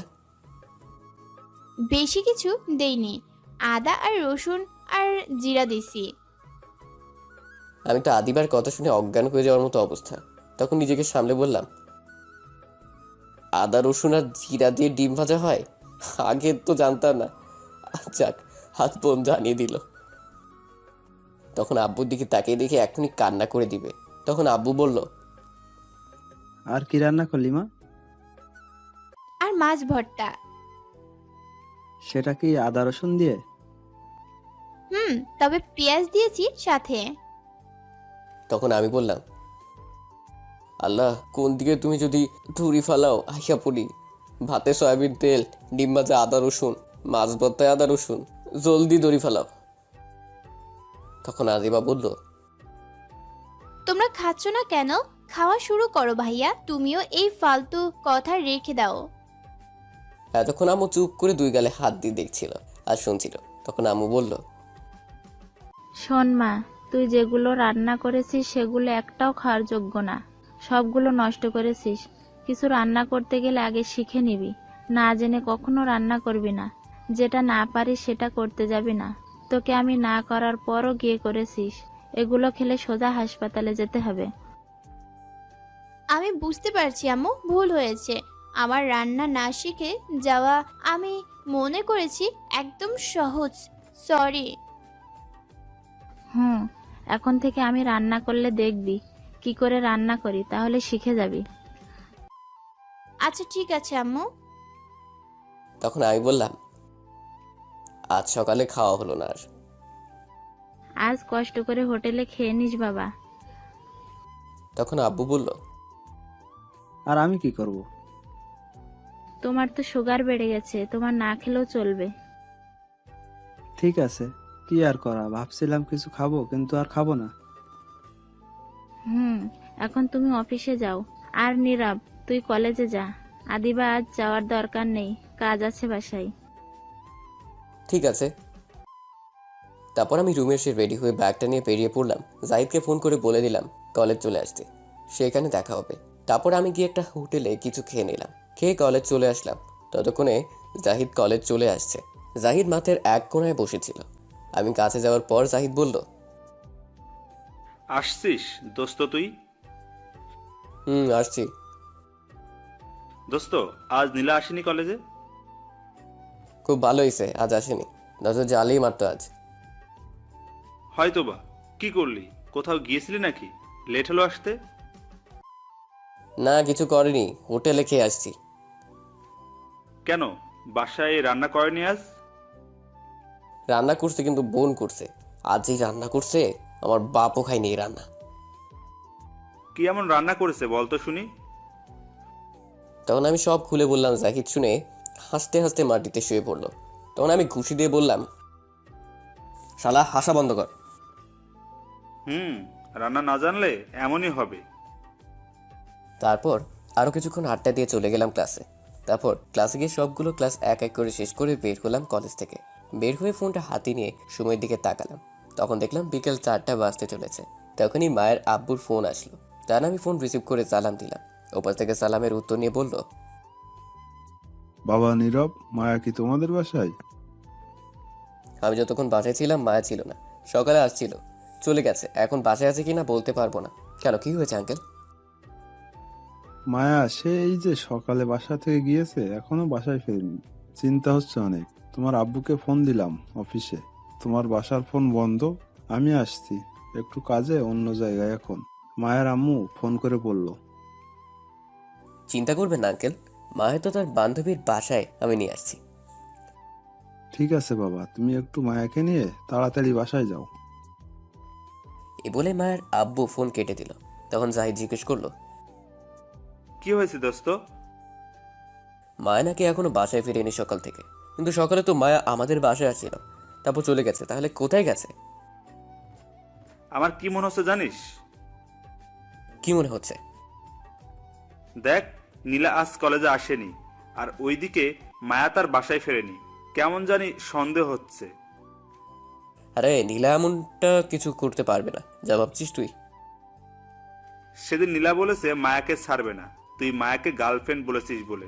আর নীলা কেমন মেয়ে তুই তো জানিস। এখন যদি নীলা কিছু করে? সেটাও ঠিক কথা বলছিস, যদি কিছু করে নীলা, তাহলে আমি ছাড়বো না নীলাকে। আচ্ছা, মায়া তো অহনার বাসায় যায়, চল তো গিয়ে দেখি মায়া অহনার বাসায় আছে নাকি। ঠিক আছে, চল গিয়ে দেখি। তারপর আমি আর জাহিদ হেঁটে যেতে লাগলাম অহনার বাসার উদ্দেশ্যে। কিছুটা দূর যাওয়ার পর জাহিদ হঠাৎ আবার বলে উঠল, আচ্ছা দোস্ত, একটা কথা বলি তোকে। বল, কি বলবি? আচ্ছা, তুই সত্যি কথা বলতো, মায়াকে তুই কি পছন্দ করিস? পছন্দ মানে? ঠিক বুঝলাম না তোর কথার মানে। মানে তুই কি সত্যি মায়াকে ভালোবাসিস?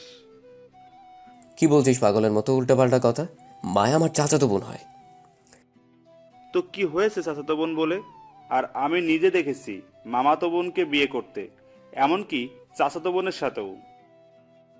যে বিয়ে করেছে সে করেছে, আমার পক্ষে সম্ভব হবে না, কারণ আমার পরিবার মেনে নিবে না, আর মায়ের পরিবারও মানবে না। মধ্যে দিয়ে দুই পরিবারের সম্পর্ক নষ্ট হয়ে যাবে, সমাজের মানুষ খারাপ বলতে শুরু করবে। তাছাড়া আমার কাছে কেমন জানি লাগে চাচাতো বোনের সাথে। শোন, যদি তোরা দুজন দুজনকে ভালোবাসিস, রাজি থাকিস, তাহলে দুই পরিবার কখনো অমাত থাকবে না। বরং আরো খুশি হবে, কারণ সম্পর্ক আরো শক্ত করে দিলি।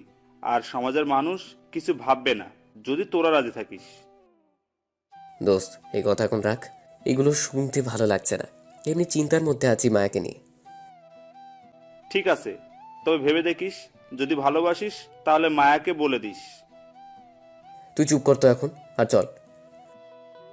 তখন জাহিদ চুপ করে যেতে লাগলো আর মনে মনে বলতে লাগলো, দোস্ত, বুঝতে পারছি আস্তে আস্তে তোর মন তোকে দুর্বল করে দিচ্ছে মায়ের প্রতি। খুব তাড়াতাড়ি ভালোবাসায় পরিপূর্ণ হবে। তারপর আমি আর জাহিদ কিছুক্ষণ পর অহনার বাসায় পৌঁছে গেলাম। গিয়ে দেখি অহনার আব্বু বসে আছে। তখন আমি তাকে সালাম দিলাম। সে সালামের উত্তর দেওয়ার পর আমি জিজ্ঞেস করলাম, আঙ্কেল, অহনা বাসায় আছে? না তো বাবা, সেই সকালে মায়ের সাথে গেছে, এখনো আসেনি অহনা। কি বলছেন আঙ্কেল? ফোন করেছেন অহনাকে কোথায় আছে? ফোন করেছি কয়েকবার, কিন্তু বারবার একই কথা বলে, একটু লেট হবে আসতে। আমার কি মনে হয় জানো, কোনো বিপদে পড়েছে দুজন, কিন্তু আমায় বলতে চাইছে না। ঠিক আছে আঙ্কেল, আপনি চিন্তা করবেন না। আমি দেখেছি, অহনার ফোন নাম্বার দিন, আমি খোঁজ নিয়ে দেখছি কি হয়েছে, আর গিয়ে নিয়ে আসছি। ঠিক আছে বাবা, তাহলে দেখো একটু, আর এই নাও ফোন নাম্বার। তারপর আমি অহনার ফোন নাম্বার নিয়ে তাদের বাসা থেকে বেরিয়ে চলে আসলাম। আসার পর জাহিদ বলল, দোস্ত, আমি যে ভয়টা পাচ্ছি সেটাই না জানি হয়। নীলা খুব রাগী মেয়ে, যা বলে তাই করে। আমার মনে হয় নীলা নিয়ে গেছে মায়াকে। আমার এখন তাই মনে হচ্ছে। আর ভয় করছে মায়ের কিছু হয়ে যায়নি তো। সব দোষ আমার। সেদিন যদি এই কথা না বলতাম তাহলে এত কিছু হয় না। এত কথা না বলে এখন ফোন করে দেখ। ঠিক বলছিস, এখনই ফোন করছি, দাঁড়া। তখন আমি অহনাকে ফোন দিলাম, কিন্তু অহনা ফোন ধরলো না। তখন আবার ফোন দিলাম, কিন্তু তার বড় ফোন ধরলো না। আরও 10টা কল দেওয়ার পর ধরলো। আর তখন আমি বললাম, অহনা, আমি নীরব বলছি। তোমাকে এতগুলো কল দিলাম, ধরছো না কেন? তোমরা কোথায় এখন? আর মায়া কোথায়? ওপাশ থেকে অহনা কিছুটা কান্না কণ্ঠে বলল, ভাইয়া, অনেক বড় সমস্যা হয়েছে, একটু জলদি আসুন আপনি। মায়া এখানে আছে, কিন্তু খুব খারাপ অবস্থা ওর। কি বলছো? কি হয়েছে মায়ের?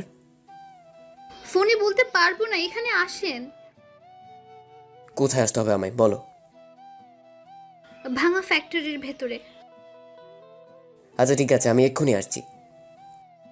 তখন ফোন কেটে আমি জাহিদকে বললাম, দোস্ত জলদি চল ভাঙ্গা ফ্যাক্টরিতে। সেখানে আছে। অহনা তাই বলল। নিশ্চয় নীলার বাচ্চা কিছু করেছে। এখন কথা বলার সময় নাই, আগে চল, মায়ের জন্য খুব কষ্ট হচ্ছে।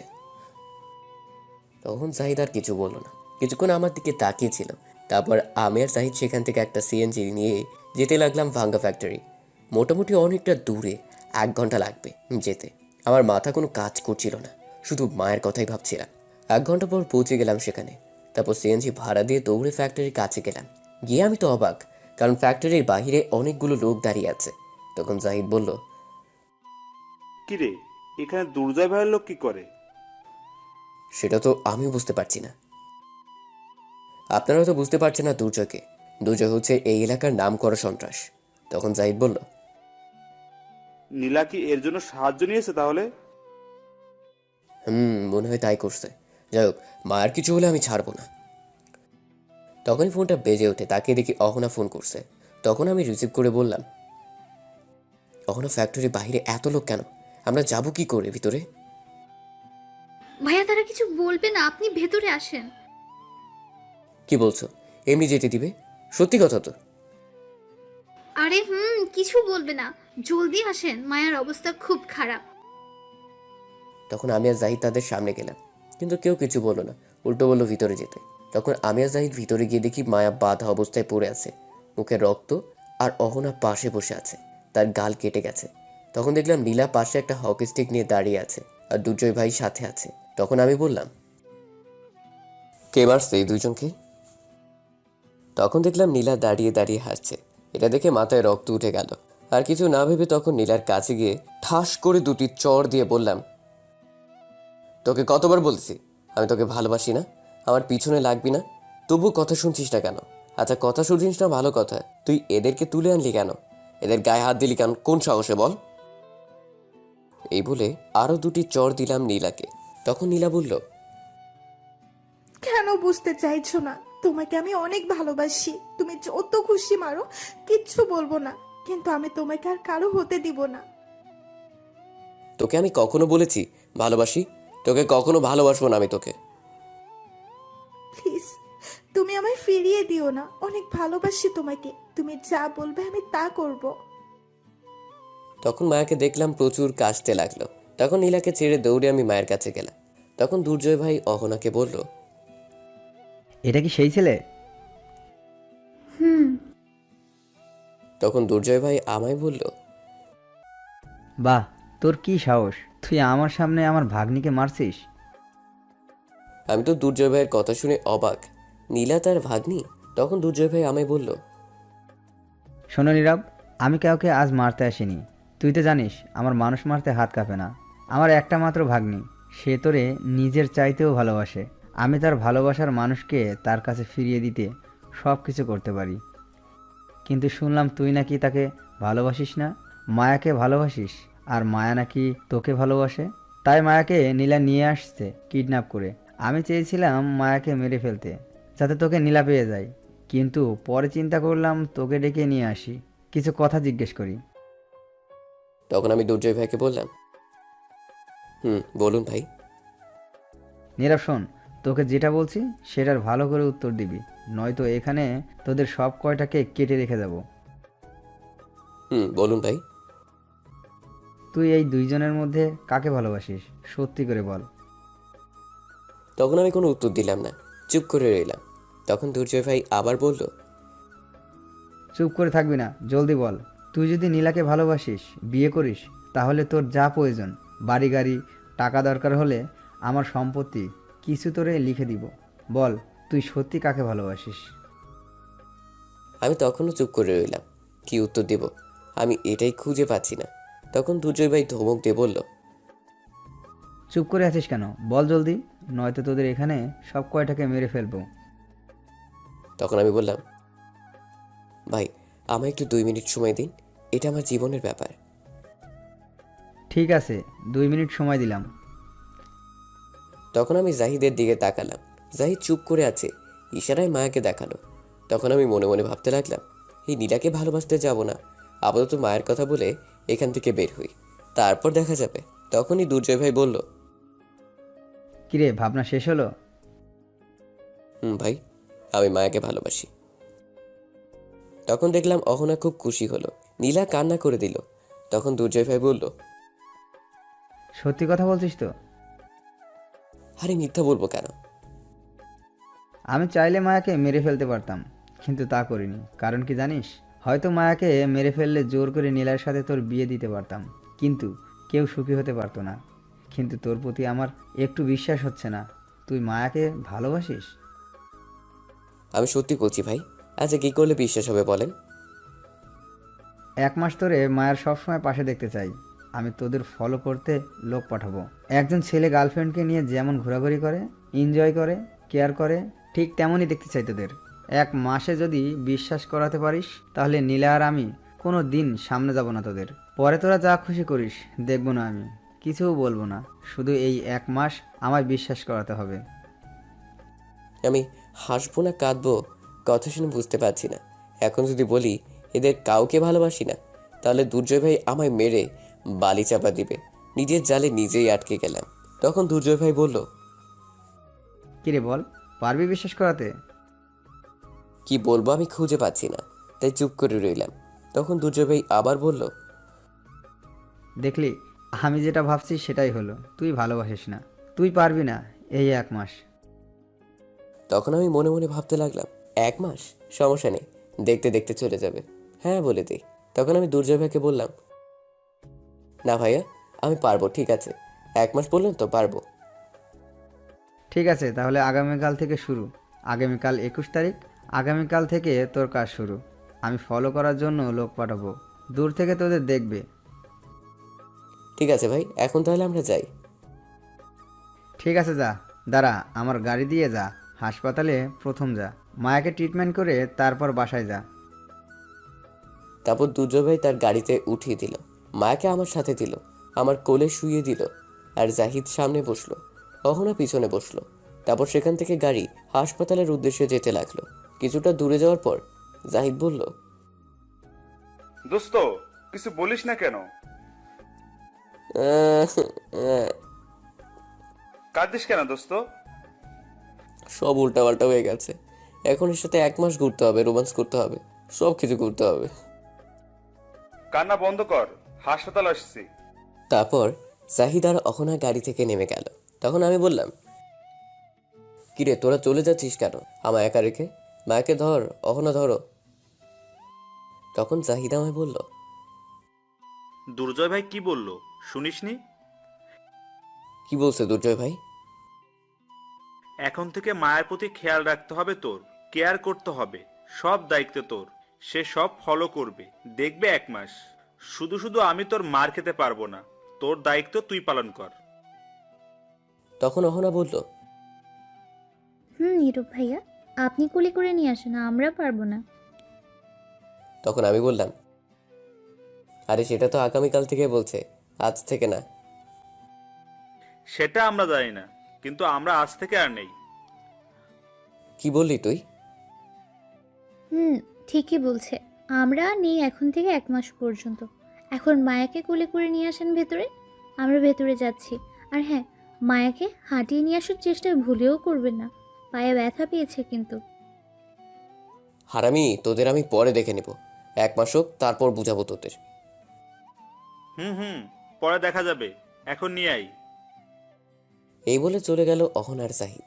এখন আর কি করা, কোলে করে নিয়ে যেতে হবে। তখন একটু মায়ের দিকে তাকালাম। এতক্ষণ একটু তাকাইনি কি করছে মায়া। তখন তাকে দেখি মায়া আমার দিকে চুপ করে এক দৃষ্টিতে তাকিয়ে আছে। তখন আমি বললাম, হয় এমন হা করে তাকিয়ে আছো কেন? এমন করে চেয়ে থাকলে কিন্তু হাঁটিয়ে নিয়ে যাব। তখন মায়া তবুও কোনো কথা বলল না, চুপ করে রইল আর তাকিয়ে রইল আমার দিকে। তখন আমি আর কিছু না বলে মায়াকে কোলে নিলাম। কোলে নিয়ে তো আমি শেষ। বাবারে বাবা, কি ভারী রে! শয়তান কোনহানের, এত ওজন কেউ হয়? একটু ওজন কম হয়ে গেল না? এমনি শিশু মানুষ, শরীরে শক্তি নাই। তখন মায়া ফিক করে হেসে দিল। তখন আমি বললাম, শয়তান আবার হাসে, পুরো 100 কেজির চাউলের বস্তা। তখন মায়া আমায় একটা ঘুষি মারল। এটা শুনে তখন আমি বললাম, ঘুষি আরেকটা দিলে কিন্তু নিয়ে যাব না। এত ভারী জিনিস নিয়ে যাইতেছি আবার মারে, বিপদে পড়ছি বলে নিয়ে যাচ্ছি।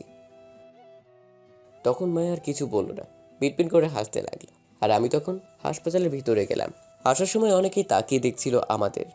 আমি মায়াকে নিয়ে গিয়ে একটা বেডে বসিয়ে অহনাকে সাথে রেখে বললাম, অহনা তুমি একটু মায়ের পাশে বসো, আমি ওয়াশরুম থেকে আসছি। সত্যি কথা তো, নাকি পালিয়ে যাচ্ছেন? পালিয়ে গেলে আরো আগে চলে যেতাম, এত কষ্ট করে হাসপাতাল আসতাম না। তাড়াতাড়ি আসবেন, আবার মায়াকে নিয়ে বাসায় যাবেন। সেটা তুমি বললেও নিয়ে যেতে হবে না, না বললেও নিয়ে যেতে হবে। এখন ডাক্তারকে বলো ট্রিটমেন্ট শুরু করতে, কেটে যাওয়া জায়গা ভালো করে ব্যান্ডেজ করতে। ঠিক আছে, আপনি যান এখন ওয়াশরুমে, আর তাড়াতাড়ি আসবেন। তারপর আমি সেখান থেকে চলে আসলাম। জাহিদ গিয়েছে ডাক্তারকে নিয়ে আসতে। তখন অহনা মায়াকে বলল, কিরে, প্রথম প্ল্যান তো একদম ঠিক কাজ করছে, যা ভাবছি তার চাইতে বেশি কাজ করে ফেলেছে। এখন কি দ্বিতীয় প্ল্যান শুরু করবি? তখন মায়া বলল, না, কোনো প্ল্যান আর ব্যবহার করব না। এটা হয়ে গেছে, এই 1 মাসের মধ্যে ভালোবাসা জেগে যাবে, কিচ্ছু মনে করতে হবে না। তাহলে তৃতীয় শেষ প্ল্যান ব্যবহার কর, তাহলে আর কিছু করতে হবে না। তাই করব। কিন্তু তার জন্য তোকে স্কুটি বাইক চালানো শিখতে হবে, পারবি চালাতে? পারবো। আমি সাইকেল চালানো পারি, আগেও একবার স্কুটি বাইক চালিয়েছি, বাসায় আছে এখনো। তাহলে তো খুব ভালো। এখন কথা হচ্ছে দূরে কোথাও যেতে হবে, কোথায় যাবি? ভাবছি আমার মনি খালার বাড়ি যাব, রূপগঞ্জে। এটা তো অনেক দূর হয়ে গেছে, আর একটু কাছে দেখ। না, সেখানে যাব, তাহলে একটু রোম্যান্স করতে পারবো। তোর মাথায় কি এই চিন্তা ছাড়া আর কিছু যায় না? সারাক্ষণ রোম্যান্স আর রোম্যান্স। না, আর কোনো চিন্তা যায় না। আচ্ছা, কবে যাবি তাহলে? আগামীকাল যাব। আজ একটু আদর পাইনি, আগামীকাল আদর পেতে হবে। ধ্যাত, তোকে নিয়ে আর পারি না। আগামীকাল কি দুর্জয় ভাইয়ের লোক আসবে? আগামীকাল সকালে আসবে, চিন্তা করতে হবে না। আচ্ছা যাই হোক, ব্যথা কি বেশি পেয়েছিস? আরে না, কিসের ব্যথা, এই হালকা কেটে যাওয়া, কিছু হয়নি, একদম ঠিক আছি। জাহিদ আসছে, সাথে ডাক্তার। চুপ। তখন ডাক্তার এসে মাকে ট্রিটমেন্ট শুরু করলো। কেটে যাওয়া জায়গা ব্যান্ডেজ করে দিল। তারপর ডাক্তার কিছু ওষুধ লিখে দিয়ে তার বিল নিয়ে চলে যায়। তখন জাহিদার অহনা মায়া কথা বলতে থাকে। এদিকে আমি ওয়াশরুম থেকে বের হয়ে আসছি, তখনই ফোনটা বেজে উঠল। তাকে দেখি মায়ার আব্বু। হেই রে, কাম সারছে। এখন কি বলবো আঙ্কেলকে? এইগুলো কিছু বলা যাবে না, বললে সমস্যা হবে, মিথ্যা কথা বলতে হবে। তখন আমি ফোন রিসিভ করে বললাম, আঙ্কেল মায়াকে পেয়েছি, চিন্তা করতে হবে না। কোথায় ছিল বাবা? কিছু হয়নি তো মায়ার? আরে না, কিছু হয়নি। অহনার বাসায় ছিল, অহনার সাথে একটু ঘরের কাজ করেছে, তাই বাসায় যেতে পারেনি। যাক, ভালো হয়েছে। কিন্তু আমায় একটাবার বলবে না? কত চিন্তা হচ্ছিল। মায়ের আম্মু তো কান্না করে দিছে। আচ্ছা থাক সেই কথা, মায়া কোথায়? মায়ের রুমে আছে, ফ্রেশ হচ্ছে। আমি বাহিরে এখনই নিয়ে আসছি। ঠিক আছে, তুমি তাড়াতাড়ি নিয়ে আসো বাসায়। আচ্ছা আঙ্কেল, তাহলে ফোন রাখছি। এই বলে ফোন কেটে চলে আসলাম মায়ার কাছে। এসে দেখি রেডি হয়ে আছে যাওয়ার জন্য। তখন মায়া বলল, চলো, কোলে নিয়ে বাসায় চলো এখন।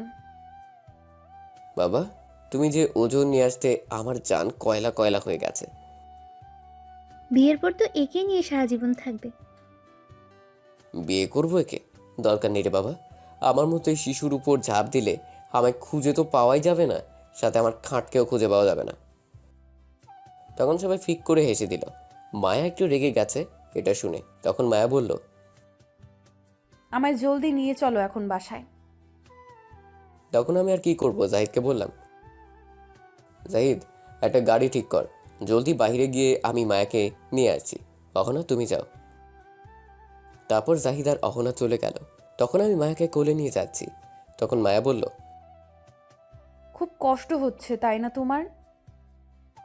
আগুনের মাঝে কেরোসিন তেল দিয়ে বলে পানি, বলেন কেন তো কেমনটা লাগে?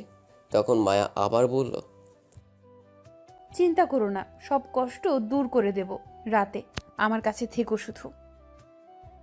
তারপর বাইরে গিয়ে দেখি জাহিদ আর অহনা একটা সিএনজি নিয়ে দাঁড়িয়ে আছে। আমি গিয়ে সিএনজিতে মায়াকে বসিয়ে দিলাম। তখন আমি সামনে বসতে চাইলাম, কিন্তু বসতে দিল না, মায়ের পাশে বসতে হলো। তারপর অহনা বসলো। সিএনজি তখন চলতে শুরু করলো। মায়া আমার কাঁধে তার মাথা রাখলো।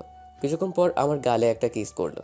আমি তার দিকে রাগী দৃষ্টিতে তাকালাম, কিন্তু উল্টো মায়া আমার দিকে রাগী দৃষ্টিতে তাকিয়ে হালকা একটা ঠোঁটে কিস করে হাসতে লাগলো। আমি কিছু বলিনি তখন। কিছুক্ষণ পর মায়ের বাসার সামনে চলে গেলাম। তখন সিএনজি থেকে নেমে ভাড়া দেওয়ার পর অহনা বলল, ভাইয়া আপনি চলে যান, আমি মায়াকে নিয়ে যাচ্ছি। তখন আমি অবাক হয়ে বললাম, সে কি, তুই মাকে কোলে করে নিয়ে যাবে নাকি? তাছাড়া আমায় যেতে হবে, আমি নিয়ে যাব। না, হেঁটে যাবার সমস্যা নেই। আপনি গেলে অনেক সমস্যা হতে পারে। অনেক প্রশ্ন করতে পারে মায়ের আব্বু আম্মু। কোথা থেকে নিয়ে আসছেন, কোথায় ছিল। আপনি থাকলে বলবেন একটা আর আমি বলবো আরেকটা, তখন উল্টাপাল্টা কিছু হবে। তাই আপনি যান, রাতে আসবেন, আমি সব বুঝিয়ে কিছু বলে মিটিয়ে আসছি। কিন্তু দোস্ত, আর কোনো কিন্তু না, চল আমিও বাসায় যাব, তুই পরে আসিস। তাছাড়া অহনা ঠিক কথা বলছে, আমরা গেলে সমস্যা হবে। তখন অহনা আমায় আবার বলল, ভাইয়া আপনি যান, গিয়ে বাসায় রেস্ট নিন আর কিছু খেয়ে নিন এখন। তখন আমি বললাম, আচ্ছা ঠিক আছে, যাচ্ছি, চল জাহিদ। তারপর আমি আর জাহিদ সেখান থেকে চলে আসছি। আমি আমার বাসায় চলে আসলাম, আর জাহিদ চলে গেল জাহিদের বাসায়। আমি বাসায় আসার পর আদিবা আমার দিকে দৌড়ে এসে বলল, ভাইয়া ভাইয়া তুমি আসছো? আমি সেই কখন থেকে অপেক্ষা করছি। কেন, কি হয়েছে? আমার জন্য তুই অপেক্ষায় আছিস কেন? আরে তোমার জন্য আমি নিজে পায়েস রান্না করছি, তুমি খাবে, চলো। কি, পায়েস জিন্দেগি তামা তামা হইয়া গেলেও তোর হাতের রান্না খামু না? সকালের নাস্তা যা খাইয়েছিস এখনো মনে আছে। ভাইয়া এবারে তেমন হয়নি। এবার তেমন হয়নি। তাহলে কি আবার সয়াবিন তেলের পায়েস রান্না করছিস নাকি আদা রসুনের? এই বলে আমি হাসতে লাগলাম। তখন আদিবা বলল, তুমি খেয়ে দেখো এবার, আম্মু শিখিয়ে দিয়েছে, আমি রান্না করছি। ঠিক আছে, তাহলে তাড়াতাড়ি নিয়ে আয়। দাঁড়িয়ে আছিস কেন? এমনিতেই খিদে পেয়েছে, জলদি যা নিয়ে আয়। ঠিক আছে, তুমি ফ্রেশ হয়ে আসো, আমি দিচ্ছি। ঠিক আছে, যাচ্ছি। তারপর আমি আবার রুমে চলে গেলাম। গিয়ে ফ্রেশ হয়ে খাবার টেবিলে এসে বসে পড়লাম। তখন আদিবা পায়েস নিয়ে এসে দিল। তখন আমি আদিবাকে জিজ্ঞেস করলাম, আদিবা, আম্মু কোথায় গেছে? মায়াদের বাড়িতে গেছে। মায়া কি পাশে আসছে ভাইয়া? মাত্র দিয়ে আসলাম। কোথায় গিয়েছিল মায়া? অহনার বাসায় গিয়েছিল। আচ্ছা, এখন খেয়ে নাও, পরে কথা বলো। তারপর আমি একটু পায়েসকে বললাম, বাহ, খুব ভালো হয়েছে তো। তখন আদিবা খুশি হয়ে বলল, সত্যি ভাইয়া মজা। তখন আমি বললাম, হায় রে পাগলি বোন, আমি তো এখনই সবটুকু খেয়ে ফেলতাম না বললে। সমস্যা নেই, তুমি খেয়ে ফেলো, আমি রান্না করে খাবো। না, আমি আমার মিষ্টি বোনকে রেখে খাবো না। তুই বসে পড়, আমার সাথে এক্ষুনি খাবি, বসে পড়। না, তুমি খাও, আমি পরে খাবো। তুই খাবেই নাকি মায়ের দিব? বসে পড় বলছি। ঠিক আছে, বসছি, তুমি খাও, আমি খাচ্ছি। তারপর আমি আর আদিবা বসে খেয়ে নিলাম। খেয়ে আমি রুমে চলে যাব, তখনই আদিবা আমায় ডেকে বলল, ভাইয়া একটা কথা বলি। বল, এতে অনুমতি নিতে হয়? ভাইয়া একটা জিনিস চাইবো আজ, দিবে চাইলে? আমার বোন আমার কাছে কিছু চাইবে, কেন দিব না? বল কি চাই। তখন আদিবা নিচের দিকে তাকিয়ে বলল, কখনো তো কিছু চাইনি তোমার কাছে, একটা ফোন কিনে দেবে? আগের ফোনটা আজ 1 মাস হলো নষ্ট। তখন আমি গিয়ে আদিবার থুতনিতে ধরে মুখটা উপরে তুলে দেখি চোখে পানি জমে আছে। এক্ষুনি কান্না করে দেবে। হয়তো কখনো কিছু চাইনি বোনটা আমার কাছে। বোনটার চোখে পানি দেখে তখন আমারও খুব খারাপ লাগলো। তখন আমি বললাম, ফাগলি বোন আমার, এই জন্য মন খারাপ করতে হয়? আমি আজকে কিনে দিব, তুই চিন্তা করিস না। সত্যি কিনে দেবে? সত্যি কিনে দিব। এটা শুনে খুশিতে সাথে সাথে জড়িয়ে ধরে কান্না করে দিল। এই যা, কি হলো, কান্না করিস কেন? মায়ের দিব কিন্তু কান্না করলে। এটা খুশিতে কাঁদছি, আমার ভাইয়া আমায় ফোন কিনে দিবে। এই বলে ফুপিয়ে কেঁদেই যাচ্ছে। তখন আমি আদিবার চোখের পানি মুছে বললাম, তুই রেডি হয়ে নে, আমি এক্ষুনি যাব ফোন কিনতে, তোকে নিয়ে যাব। কাঁদলে কিন্তু নিয়ে যাব না। ঠিক আছে ভাইয়া, যাচ্ছি, এক্ষুনি গিয়ে রেডি হয়ে আসছি। জলদি রেডি হয়ে আয়, ফাগলি বোন। তারপর আদিবা খুশিতে লাফাতে লাফাতে চলে গেল। আমিও চলে আসলাম রুমে। আমার কাছে কি ফোন কিনে দিবে? কিরে, তোর কাছে টাকা কোথা থেকে আসলো? ছিল কিছু টাকা, আব্বুর কাছ থেকে নিয়েছি, আর আমার কাছে ছিল। ও এই কথা। আচ্ছা দাঁড়া, আমার কাছে 2000 টাকা আছে, নিয়ে যা। তখন আম্মু এই বলে চলে গেল। কিছুক্ষণ পর টাকা নিয়ে এসে দিয়ে গেল। তখন আমি আর বোন চলে গেলাম মার্কেটে। গিয়ে একটা ফোনের দোকানে গেলাম। গিয়ে শাওমি একটা ফোন কিনে দিলাম 11,000 টাকা দিয়ে। বোনটার হাতে ফোন, অনেক খুশি। তখন ফোন নিয়ে বাসায় চলে আসলাম। আসায় বোনটা খুশি হয়ে গালে কিস করলো, ধন্যবাদ দিল, আর খুশিতে অনেক কিছু বলেছে। তখন বোনটার রুমে কিছুক্ষণ আমি আম্মু বসেছিলাম, কথা বললাম। রাতে আব্বু বাসে আসলো। সবাই একসাথে খেয়ে যে যার রুমে চলে গেলাম।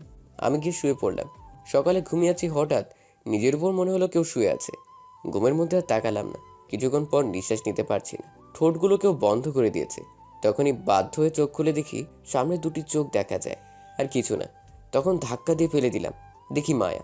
তখন আমি বললাম, হয় তুমি এখানে কেন? আর আমার উপরে কেন? কিস করতে কে বললো? এখনই তো দম বন্ধ হয়ে গিয়েছিল। কিস করা এটা আমার অধিকার, খুব মজা লাগছিল, ফেলে দিলে কেন আমায়? এখন চলে আসো, আবার কিস করব।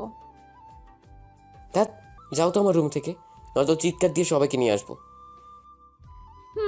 নিয়ে আসো, আমিও বলবো তুমি উল্টাপাল্টা কিছু করতে চাইছো। এই যা, কি সাংঘাতিক মেয়ে, আমার ঘরে এসে আমায় থ্রেট দেয়, মান সম্মানের ব্যাপার। তখন আমি জিজ্ঞেস করলাম মায়াকে, আচ্ছা কিসের জন্য আসছো বলো? উঠে ফ্রেশ হয়ে নাও, আমরা একটা জায়গায় যাব। আমি যাব না, তুমি যাও। তাহলে আমি দুর্জয় ভাইকে ডাকি, না গেলে? তখন আমি একটু ভয় পেয়ে গেলাম আর বললাম, এই না না, আমি যাচ্ছি, ফ্রেশ হয়ে আসছি, যাব আমি। গুড বয়, জলদি যাও। তারপর উঠে ফ্রেশ হতে চলে গেলাম। ফ্রেশ হয়ে এসে দেখি মায়া আমার ঘর গুছিয়ে দিয়েছে, সাথে বিছানায় একটা শার্ট আর প্যান্ট রেখে দিয়েছে। পাশে মায়া বসে আছে। তখনই মায়া আমায় দেখতে পেল আর অদ্ভুত নেশার দৃষ্টিতে তাকিয়ে বলল, ইস, কি হট লাগছে তোকে, মন চাইছে আয় না একটু আদর করি তোকে এখন। কি লিচু মাইয়া, একটু শরম নাই? তখন মায়া আবার বলল, দাঁড়া, আমি এসে আদর করছি। এই না না, একদম কাছে আসবে না বলে দিলাম, নয়তো আমি যাব না। ঠিক আছে ঠিক আছে, এখন এগুলো পরে নাও, বিয়ের পর তো আর বাধা দিতে পারবে না, তখন সব পুষিয়ে নেব। আমি তোমার পছন্দ মতো পরবো কেন? আমার যেটা পছন্দ সেটা পরবো, কিন্তু এটা পরবো না। বারবার রাগ তুলিস কেন বলতো? এত কথা বলে চুপচাপ এগুলো পরে নে এখন, নয়তো মাইট দিব। ঠিক আছে, তুমি নিচে যাও, আমি এটা পরে আসছি।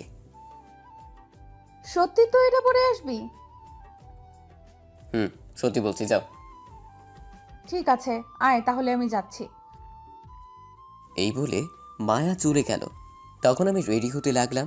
মায়া থাকলে আরো দুষ্টুমি করবে, তাই নিচে যেতে বললাম। কিছুক্ষণ পর রেডি হয়ে নিচে গেলাম। গিয়ে দেখি মায়া আর আদিবা বসে আছে খাবার টেবিলে।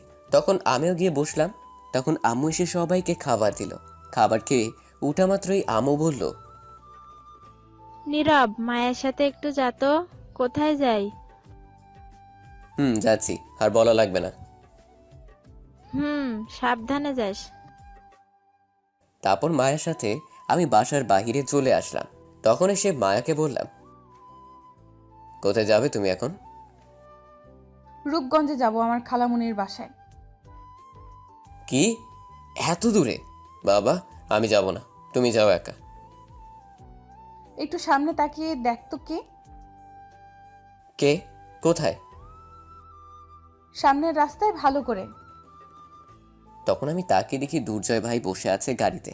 তখন একটু ভয় পেয়ে গেছি আর বললাম, ঠিক আছে চলো যাচ্ছি, কিন্তু যাব কি করে?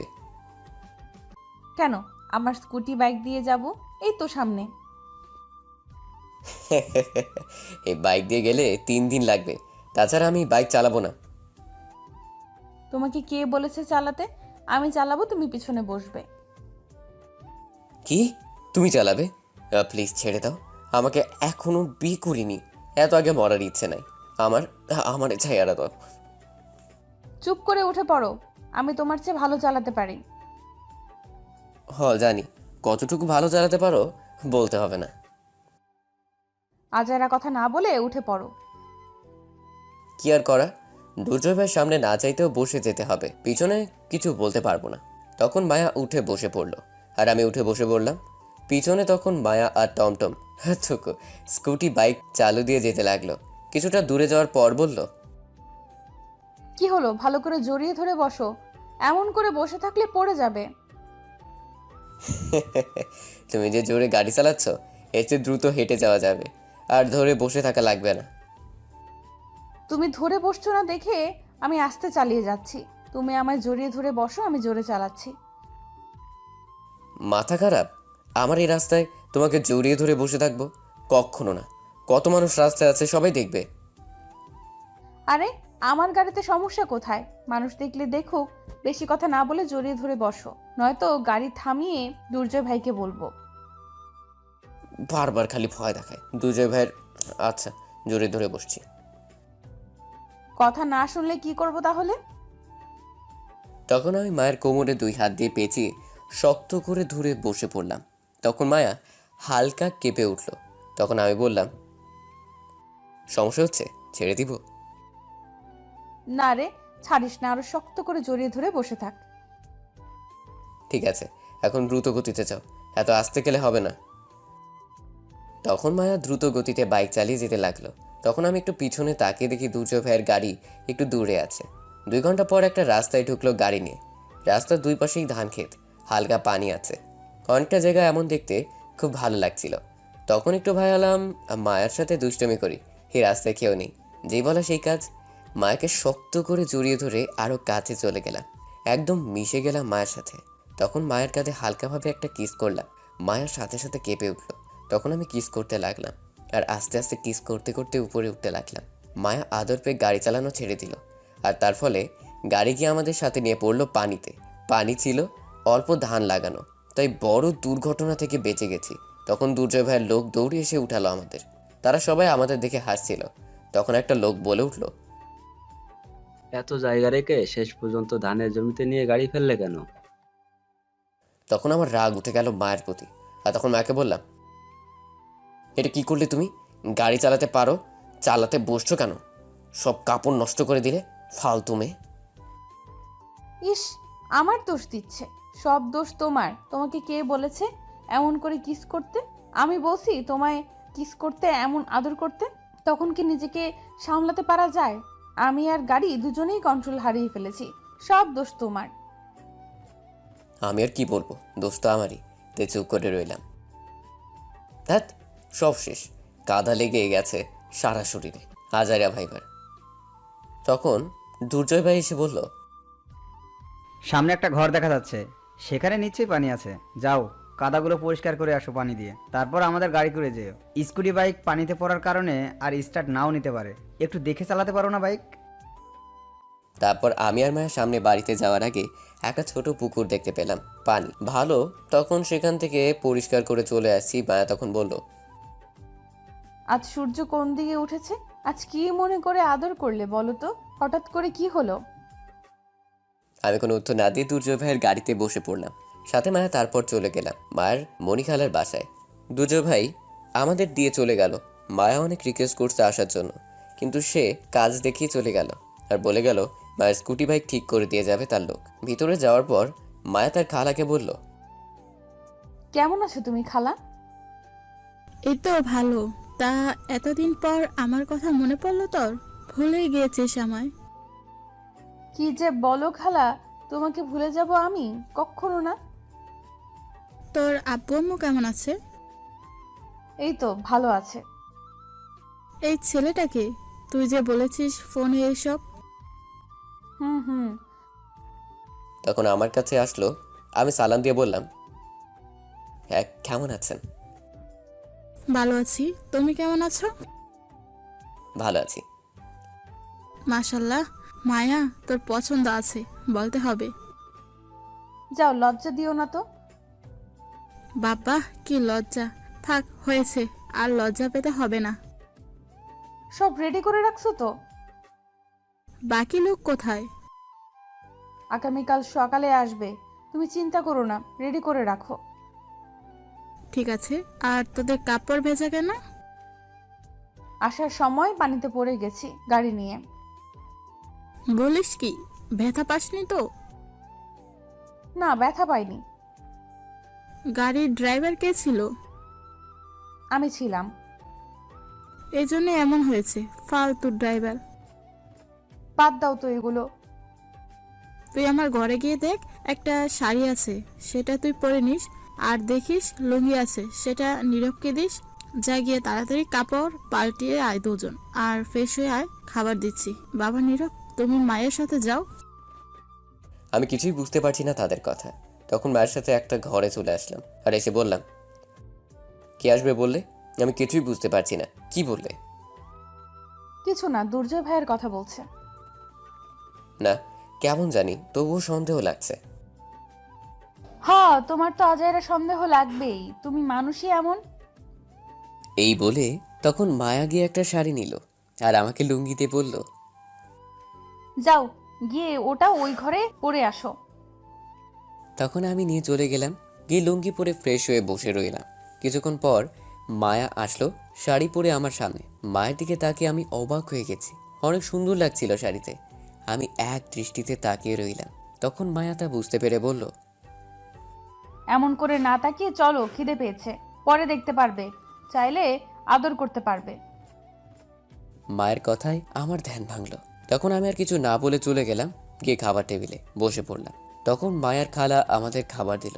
তারপর খাওয়া শেষে আমি চলে আসলাম রুমে। মায়া বসে আছে, তখন তার খালা বলল, তুই বসে থাক, আমি বাজার থেকে আসছি একটু। ঠিক আছে যাও, কিন্তু তোমার ছেলে আর ঝুমুর কোথায়? ঝুমুর গিয়েছে কলেজে, আর সুমন গিয়েছে সেখানেই। আচ্ছা ঠিক আছে। তারপর মায়ের খালা চলে গেল। এখন ছোট করে পরিচয় দিই, মায়ের খালু থাকে বিদেশে, আর সুমন হচ্ছে বড়, ভার্সিটি পড়ে। ঝুমুর কলেজে মাত্র উঠেছে। তারপর মায়া চলে আসলো আমার কাছে, এসে বলল, তোমাকে কিছু বলার আছে। বলো, কি বলবে? তখন মায়ের শাড়ির আঁচল ফেলে দিল। তখন আমি এটা দেখে চোখে হাত দিয়ে বললাম, কি করছো তুমি এগুলো? আঁচল তুলো। একটু ভালো করে তাকাও আমার দিকে, তাহলে বুঝতে পারবে কেন ফেলছি। তখন আমি একটু তাকিয়ে দেখি কোমরে অনেকগুলো দাগ, কিসে জানি, হয়তো পিঠেও আছে আরও। তখন আমি অবাক হয়ে বললাম, এগুলো কিসের দাগ? তোমাকে কিছু সত্যি কথা বলতে এখানে নিয়ে আসছি, কারণ আমি আর পারছি না। 2টা বছর ভালোবেসে কষ্ট সহ্য করছি, আর পারছি না আমি। কি বলো? তুমি কি জানো নীলা কেন তোমার পিছু ছাড়তে বাধ্য হয়েছে? আমি সেটাই ভাবছিলাম, কি করে আর নীলা বিরক্ত করা ছেড়ে দিবে বলল। তুমি একবার চিন্তা করছো নীলার আব্বু আম্মু কেন তার পরের দিন আসেনি? কেন আসেনি একটু বলো তো, কারণ কি এগুলোর? আমি মামাকে দিয়ে থ্রেট দিয়েছি যাতে তোমার বাসায় না যায় বিয়ের কথা বলতে। আমি তো অবাক হয়ে গেছি শুনে। তখন মায়া আবার বলতে শুরু করলো, নীলা সেদিন সত্যিই আমায় তুলে নিয়ে গিয়েছিল মারতে। আমরা সেদিন গিয়েছি দুর্জয় ভাইয়ের সাথে কথা বলতে, কিন্তু উল্টো আমাদের তুলে নিয়ে গেল। ভাগ্য ভালো অহনা লুকিয়ে দুর্জয় ভাইকে ফোন করেছে, কারণ লোকগুলো ছিল দুর্জয় ভাইয়ের। আমি বলেছি ফোন করে আমার কথা বলতে দুর্জয় ভাইকে। আর একটা কথা, তোমাকে ভাগ্নি যে বলল সেটা নীলা না, আমি তার ভাগ্নি, কিন্তু আপন না। সেদিন সে আমায় বাঁচিয়েছে। নীলাকে সেদিন সে অনেক হুমকি দিয়েছে, মেরে ফেলতে চেয়েছে, কিন্তু তা না করতে তোমার মুখ থেকে শুনতে চেয়েছি তুমি কাকে ভালোবাসো। তারপর তো তুমি বললে আমায় ভালোবাসো। আমাদের হসপিটালে পাঠিয়ে নীলাকে বাসায় দিয়ে এসে হুমকি দিয়েছে যাতে তোমার পিছনে না ঘুরে। তুমি যখন বাসায় দিয়ে আসলে তখন আমি আব্বু আম্মুকে সব খুলে বলে দিয়েছি তোমাকে ভালোবাসি, আর আব্বু তখন অনেক রাগ করে। সেখানে তোমার আম্মু ছিল, অহনা চলে গিয়েছিল। বিশ্বাস করো, আব্বু লাঠি দিয়ে অনেক মারছে এর জন্য, কারণ আমরা চাচাতো ভাই বোন বলে অনেক মারছে। এই দাগগুলো সেগুলো আরও আছে পিঠে। সেদিন আব্বু 2বার মারছে আমায় রাগে, কিন্তু আমার একটুও কষ্ট হয়নি জানো, কারণ এই কষ্ট কিছুই না তোমাকে পাওয়ার জন্য। আমি আরও কষ্ট পেতে রাজি আছি, কিন্তু তোমাকে হারাতে রাজি নই। আরেকটা কথা কি জানো, আম্মু আগেই জানতো আমি তোমাকে পছন্দ করি, কিন্তু কিছু বলতো না। সেদিন আম্মুও আমায় সাথে মারছে। তোমার আম্মু না থাকলে মৃত্যু হতো সেদিন, তোমার আম্মু বাঁচিয়েছে। আর কিছু খেতে দেয়নি জানো, সারা রাত কান্না করছি। তোমার আম্মু বুঝিয়ে গেছে তাই আর মারেনি রাতে। এখন বলো আর কি করতে হবে তোমাকে পেতে? নীলার হাতে মার খেয়েছি যে আব্বু আমায় কোনো দিন গায়ে হাত তোলেনি, গতকাল আমায় লাঠি দিয়ে মারছে 2বার। সাথে আম্মু আর কত মার খেতে হবে, আর কত কষ্ট সহ্য করতে হবে বলো তোমাকে পেতে?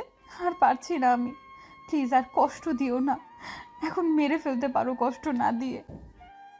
তুমি জানো তোমাকে ছাড়া আমি এক মুহূর্তের জন্য ভালো থাকতে পারি না, হাসতে পারি না, খেতে পারছি না, ঘুমাতে পারছি না। যখন তুমি কাছে থাকো তখন আমার চেয়ে খুশি এই পৃথিবীতে আর কেউ হয়তো হয় না। প্লিজ, তোমায় ছাড়া আর থাকতে পারছি না, আর কষ্ট নিতে পারছি না, একটু বুকে টেনে নাও। মায়া তখন কথাগুলো বলল, আমি নিশ্চুপ হয়ে শুনছিলাম। মায়া কথাগুলো বলেই কান্না করতে লাগলো। আমি কি বলবো বুঝতে পারছি না, মাথা কাজ করছে না। সত্যি তো, আমি তোর ভালোবাসা বুঝতে পারলাম না। পাগলের মতো ভালোবাসে আমায়, আর আমি তার ভালোবাসা বুঝতে পারছি না। হোক না সে চাচাতো বোন, তাতে কি হয়েছে? যদি সত্যি ভালোবাসা থাকে তাহলে কি? জীবনে তো এমনই একজন মানুষ প্রয়োজন। মায়া বসে বসে কান্না করছিল। তখনই আমি গিয়ে উঠিয়ে চোখের পানি মুছে বললাম, আমি জানি না কেন তোমার ভালোবাসার সাড়া দিতে পারছি না। হয়তো চাচাতো বোন ভাবছি বলে তাই পারছি না, কিন্তু বিশ্বাস করো, তোমার প্রতি কেমন জানি একটা ফিলিংস আছে আমার। তুমি দূরে থাকলে কেমন জানি একটা শূন্যতা অনুভব করতে পারি। জানি না এটাকে কি বলে, হয়তো ভালোবাসা এটাই বলে। তোমার সত্যিকারের ভালোবাসার কাছে আমি হেরে গেছি। এখন আর চাচাতো বোন নয়, বউ হিসেবে দেখতে চাই আমার, হবে আমার বউ। তখন মায়া এটা শুনে খুশিতে জড়িয়ে ধরে কান্না করে বলল, হুম, আমি রাজি আছি তোমার বউ হতে। তখন দরজার বাহির থেকে কাশি দিল আর হাততালি দিতে লাগলো। তাকিয়ে দেখি মায়ের খালা আর তার ছেলে মেয়ে দাঁড়িয়ে আছে। দরজা খোলাই ছিল, তারা কখন যে সে দেখছিল খেয়ালই করা হয়নি। তখন মায়ের খালা বলল, এর চেয়ে ভালো রোমান্টিক দৃশ্য আর হতে পারে না।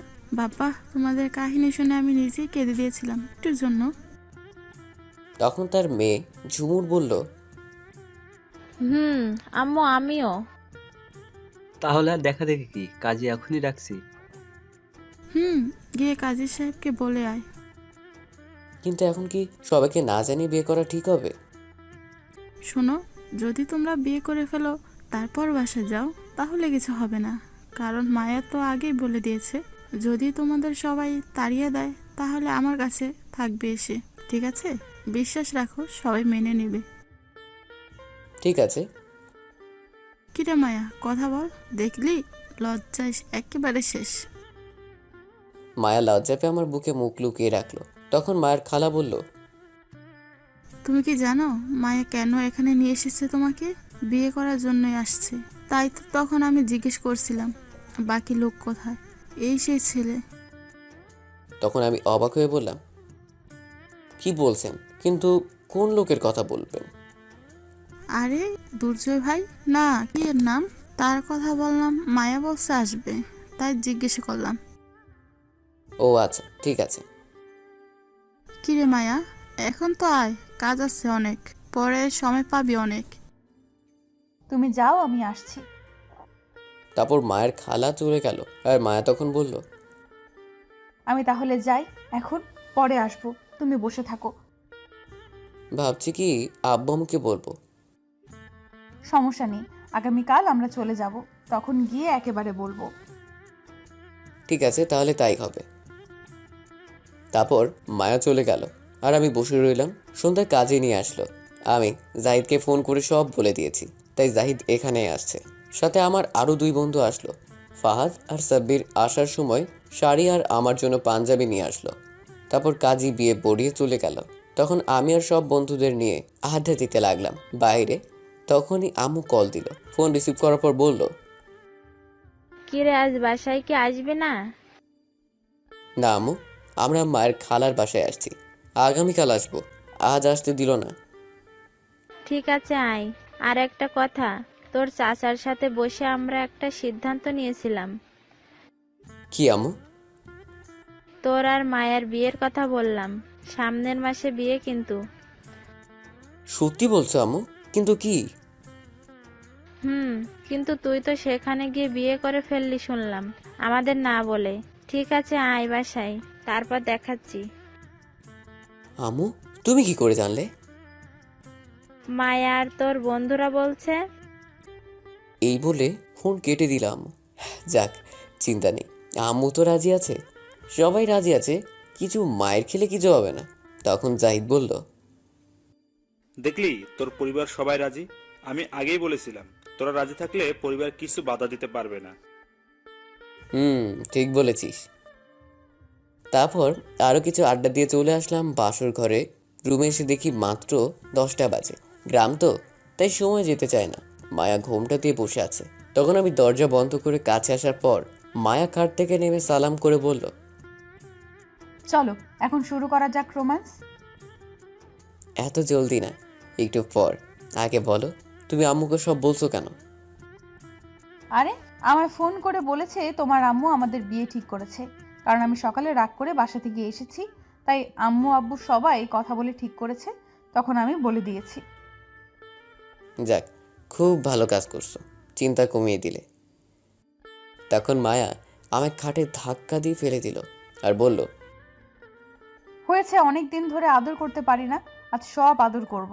আর একটা কথা, আমার 2টা বেবি লাগবে কিন্তু তোমার মতো। ঠিক কি আর করা, একটু কষ্ট বেশি করতে হবে, আমার সিনিয়র বউ। চলো শুরু করি তাহলে। এই বলে মায়া আমার উপর ঝাঁপিয়ে পড়লো, আমার ঠোঁটগুলো তার দখলে নিয়ে নিল, তারপর কিস করতে লাগলো। তারপর না, আর বলবো না, লজ্জা করে। আর বেশি গভীরে গিয়ে লাভ নেই, বাকিটা ইতিহাস। এই ইতিহাস জানতে হলে বিয়ে করে বাসর ঘরে যান, তাহলেই জানতে পারবেন।